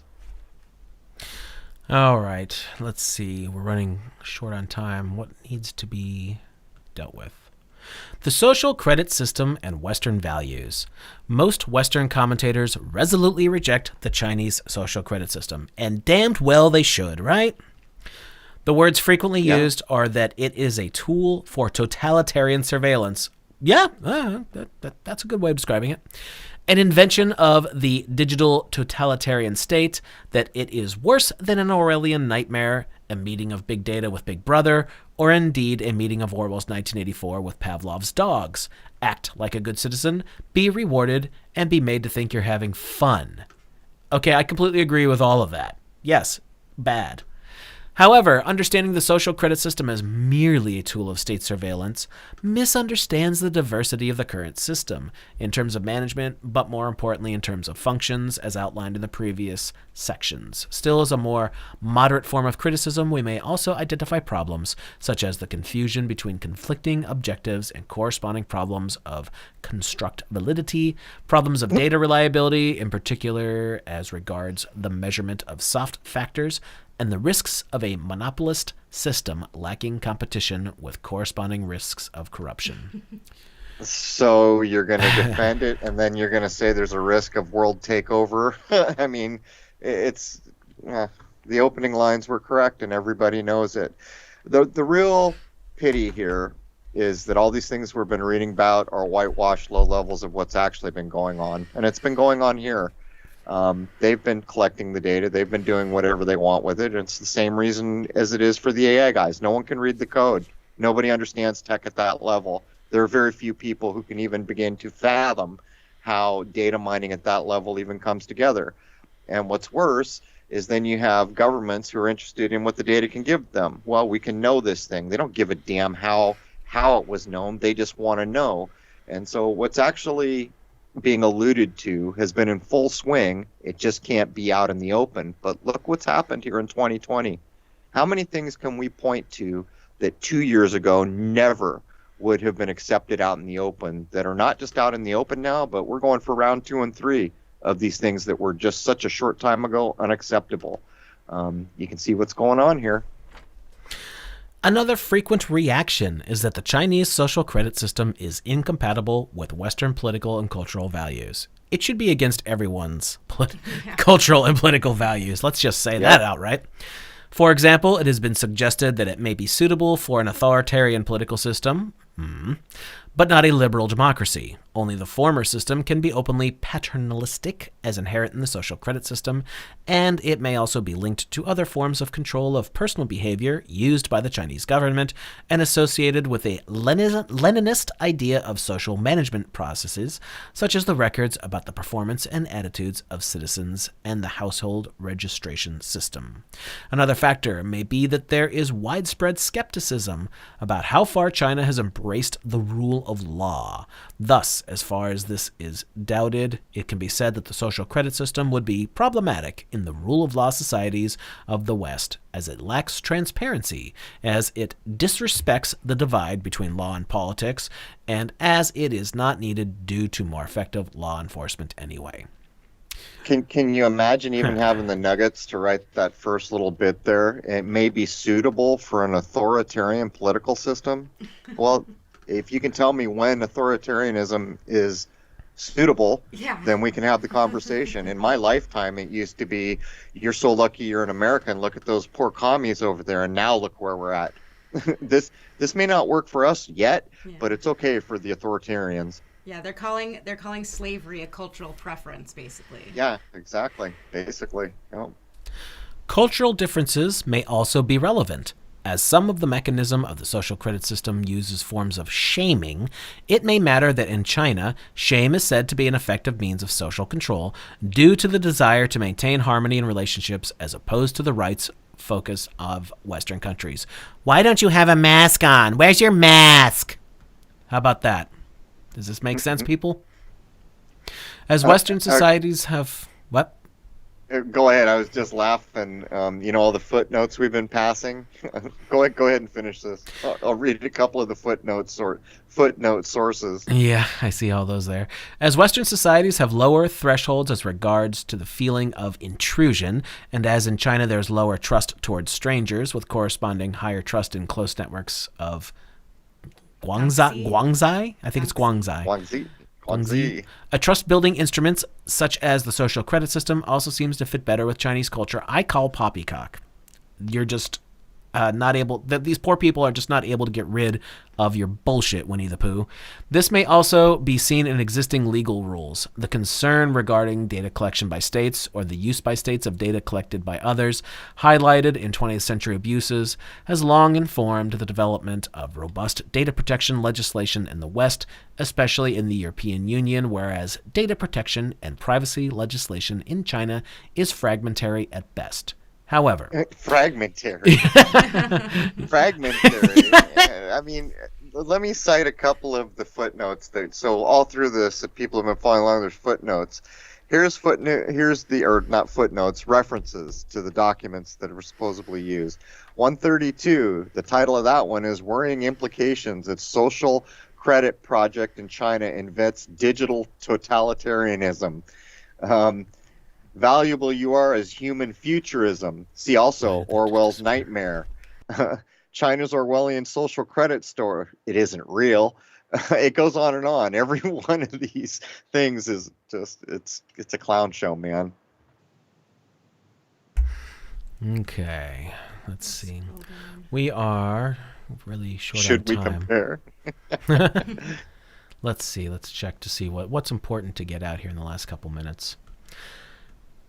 Comparison, evaluation, and regulation. Should we compare? Some argue that, for scholars from Western countries, Chinese law remains a mystery that they cannot apprehend. Don't you mean comprehend? And that any sense of understanding may be a mere illusion that tells us more about the Western legal culture than about the Chinese one. Thus, at least, authors from the West ought to be cautious in the way they can access Chinese law. However, China has also transplanted a large number of legal concepts from Western countries in recent years. That's because they like making money. Thus... That's a big Freudian step. That's because it's the People's Republic, not the Living Man and Woman's Republic of China. That's what they borrowed. There you go. Thus, it can also be noted that contemporary Chinese law may, in many respects, not be fundamentally different from its Western counterpart, poppycock, and that in both China and the West we have to understand how legal rules co-evolve with political, social, economic, and cultural factors in order to understand how law works. For rating systems, a similar dialectic line of reasoning can be applied. On the one hand, as we have seen, the rating systems developed in the West have clear limits in their interventionism, while it is possible that in China a fully interventionist system will be implemented in the near future. Thus it seems that in comparison, this unification of the various elements and their seamless operation would be a great innovation, or in any case, unique, as compared to anything that is happening in the West. Yeah, it's unique, right? Oh my God. I mean, the front part, what do you even say? Well, if it's not good, so basically we just stepped in dog crap, but that's okay because it's new and we've never seen dog crap before. It's like its own little snowflake. All right. Oh, God. Let's see what else we got in this document. Anything we want to get out here? Well, I always like skipping to the end. The complexities of regulations ratings.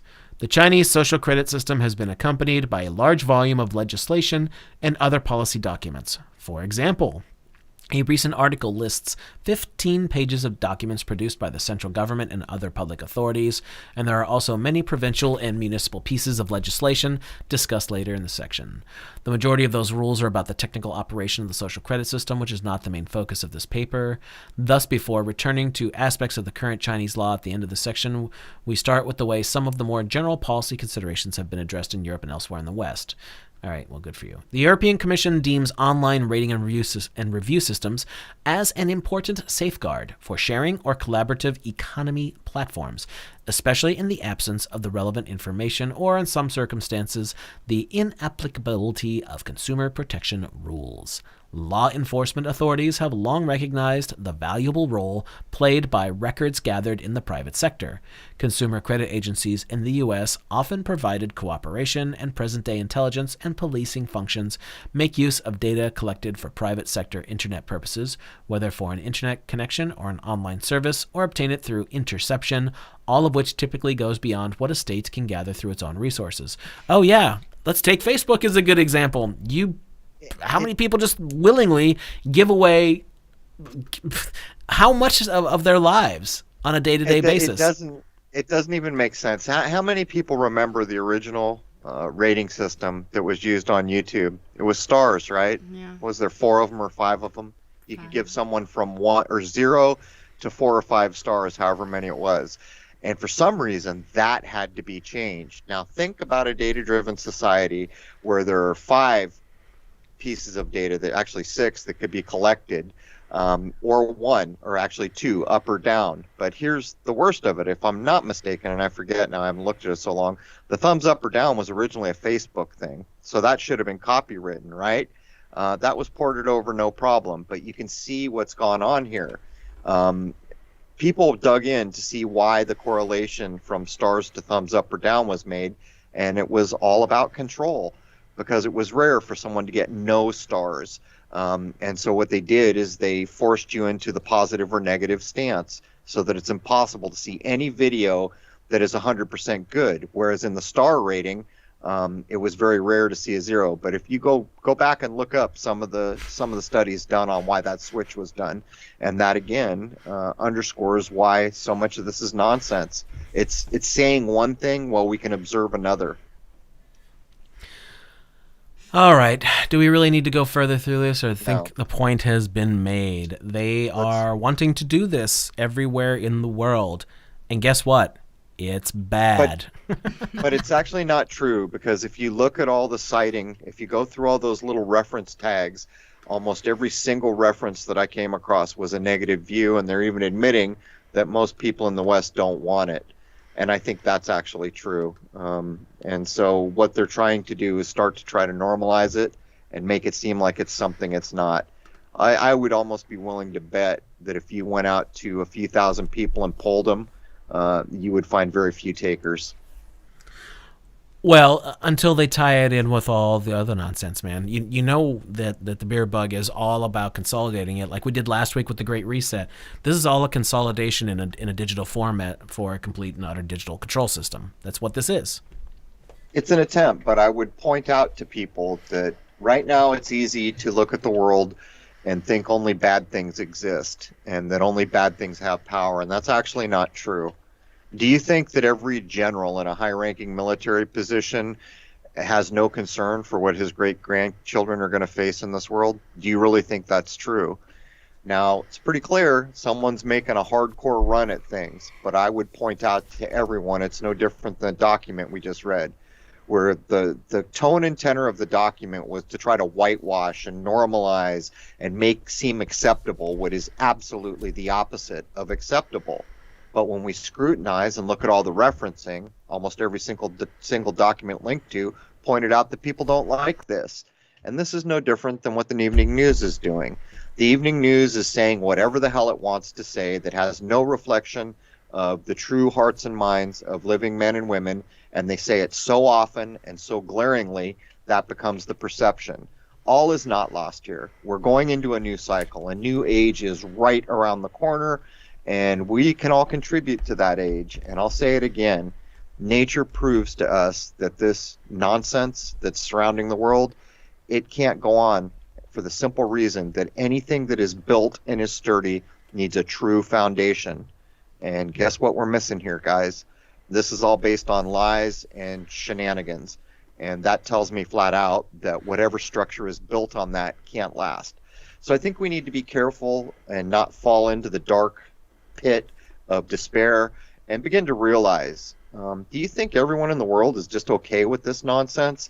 And think about people in high positions that have a better view of that person who only watches the evening news. And here's the last thing I'll say. The Great Conjunction is apparently picks up its next programming or its next way things are going to be a lot from the world mind.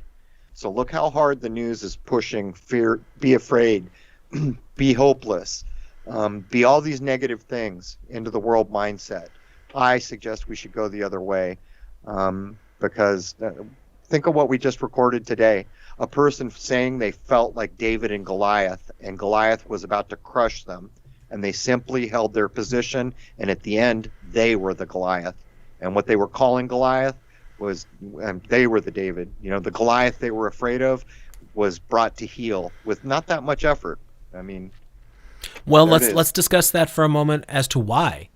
The why is because a contract was signed, and then the bad guys tried to change the deal. Well, they're not Darth Vader. They can't pull that one off.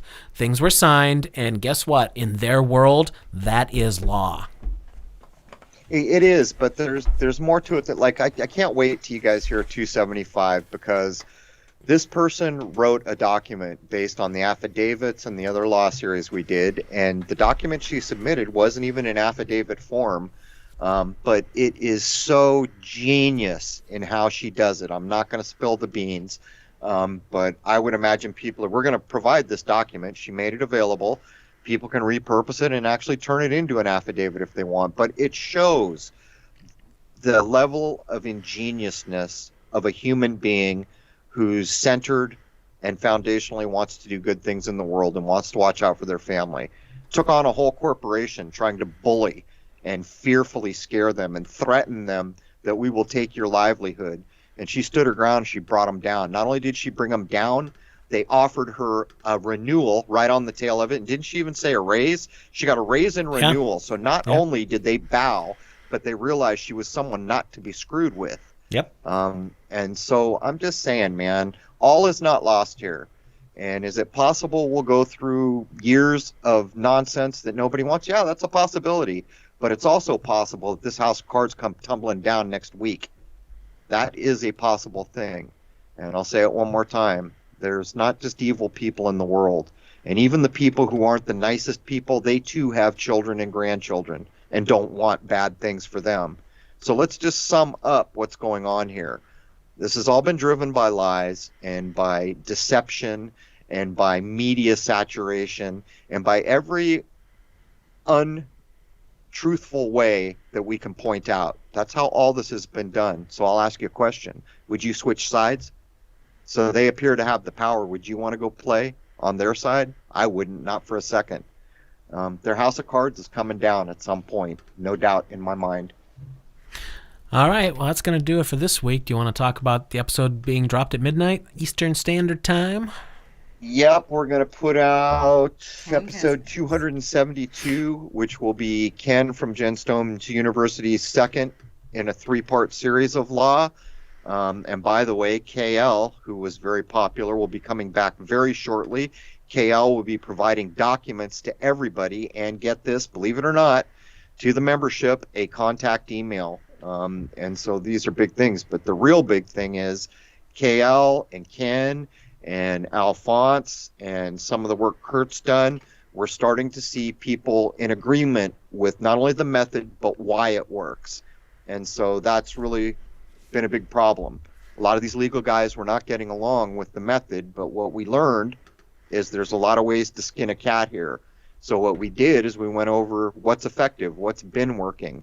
And I think we're getting somewhere. And I don't know what you think, Jason, but by the time they get through this version of Ken and the next one of KL, I think we're going to have taken people somewhere and real options on the table. Well, the whole law thing definitely was the undiscovered country maybe 6 months ago or a year ago. but we're getting somewhere. I think we've done some mapping now, and I think we've got a long way to go, but I do think that we have made some progress in understanding things. Also, the only thing I'm going to say is don't do legal things unless you understand 100% why you're doing it, how you're going to do it, where it's going to be done. Don't play games. Don't poke the bear unnecessarily, because you just don't know. Whatever problems you're facing could be a hell of a lot worse quick. Because the truth of it is, you don't even know what jurisdiction you're in, and whatever jurisdiction that is, you currently have zero standing. Right. And until you understand these things, you can be treated like a corpse, which you will be, by the way. Indeed. All right, so Wayne couldn't make it today. I just want to let everybody know that Wayne McCroy is an author with 3 books out: The Alchemical Tech Revolution, Fulfilling Ancient Esoteric Agendas Through the Use of High Technology. The second one is The Autism Epidemic, Transhumanism's Dirty Little Secret, and his brand new one that just came out not even a month ago, I think, Cybernetic Messiah, Building the Antichrist System. He also has his YouTube channel called Alchemical Tech Revolution. But he has another one too, doesn't he? Well, he has Files from the Conspiratorium, but that's on Facebook. Yes.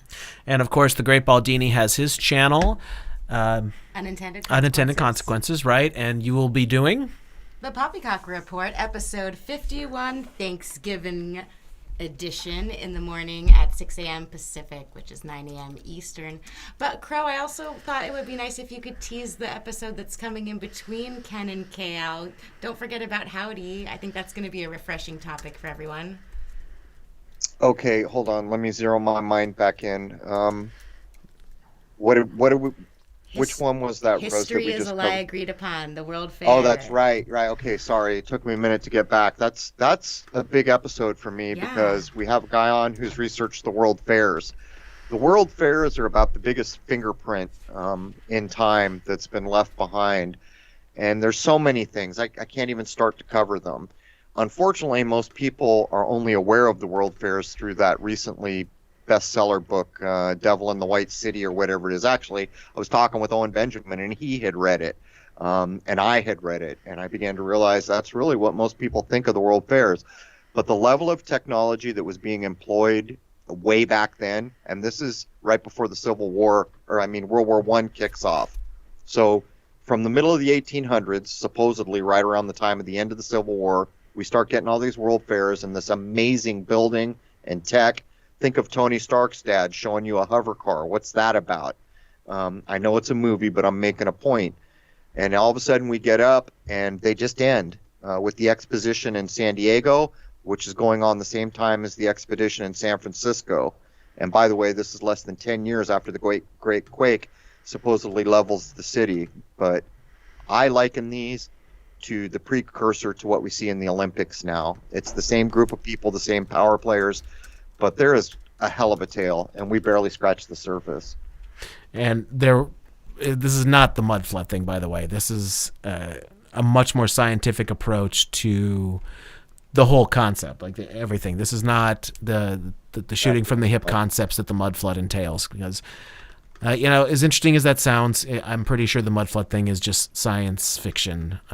Sorry for you guys that are into it, but there's a problem though, Jason. Let's be honest about it. The evidences in that community are such critically important evidences, and I think it's like all the communities that pick up steam online. People come and they mislead, and they do it in a very effective way. I've seen it in every group that's came online. And now you know why I don't join groups and why I'm basically a hermit, my own guy, because when the lunar wave started, it happened there too. And I saw it coming. Point is that Howdy does a very good job of not making claims. And he does make a few opinions, but he makes it, he tells you, my best guess is this. But it's fascinating. The World Fairs, matter of fact, if I was going to throw everything else aside I'm interested in, the World Fairs might be enough to get my attention, because you could do some incredible work looking at the expositions and fairs. Well, there seems to be something there. Howdy did some incredible work, and it was a great discussion. I'm sure we'll have him back, because one of our mutual favorite subjects is definitely the alternative history concepts, because we really just don't know. I mean, more than a few years back, few decades back, who the hell knows what really did happen? It's obvious that things can be obscured if effort is put in there. I'm sure you agree, right? Well, yeah, he even showed that there were instances of the open examples of a more righteous system of normal human beings being converted into the death system. At one of the World's Fairs, they had this big music hall with this beautiful dome, and apparently a president, get this, gets assassinated in that dome. Now, the other thing about the World Fairs is they demolish almost every building ever built, with the exception, as far as we can tell, in San Diego, Balboa Park is left from the exhibition, which is filmed in Citizen Kane, and I grew up going there. All the buildings are beautiful. But in most places, one or two, maybe one or two are left. But this building that was for positive things, music, gets a president fake assassinated, because I'm making that assumption, because I will always make that assumption. And then they take the dome and they put it, where was it? It was an insane asylum and then a tuberculosis house or something like that. Yeah, possibly. So you can see the total conversion of music and beauty being converted into death ideas. All right, that's going to do it. So again, dropping at midnight, part 2 of the Ken Cousins Gemstone University chat. He'll definitely be back for at least one more, and I strongly suspect he's got so much info that probably several more after that, right? Yeah, and not only that, by the time KL gets in the door again, he's given up the goods. We have the documents that we're going to hand out to membership, and we're not trying to be elitist. Here's the problem. If we post anything in public anymore, we get deluged. The number of emails alone is more, I mean, we're talking thousands a day it could be for me. So the documents are going to go through membership only, and the email that he's offering is for membership only, and that is solely, and I will say it again, solely about volume. It's the only way we can try to limit things to be, that can get handled in some way. People have no idea what goes on when we do a thing in public. All right, that's going to do it. Thanks, everybody.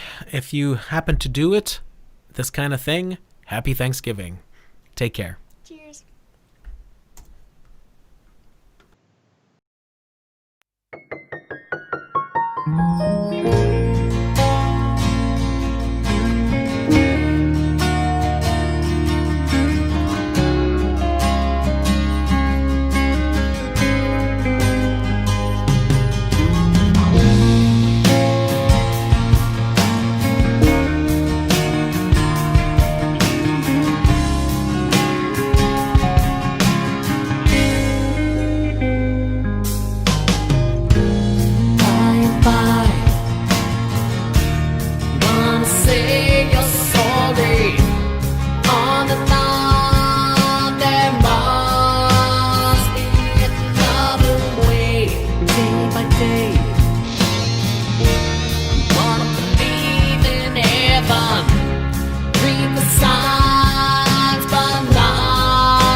to see.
Will speak, manifest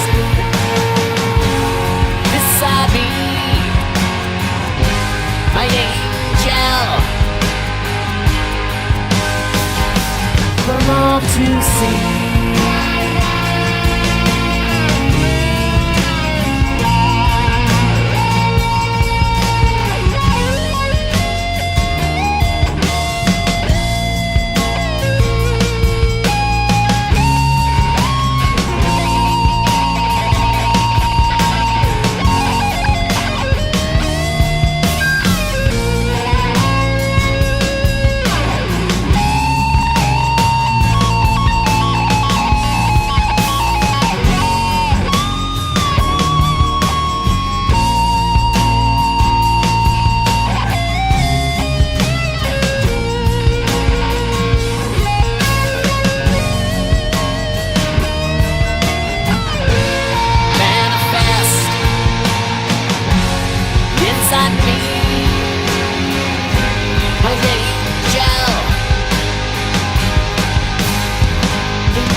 Will speak, manifest beside me, my angel, for all to see, manifest beside me, my angel, the universe will speak, manifest beside me, my angel, for all to see.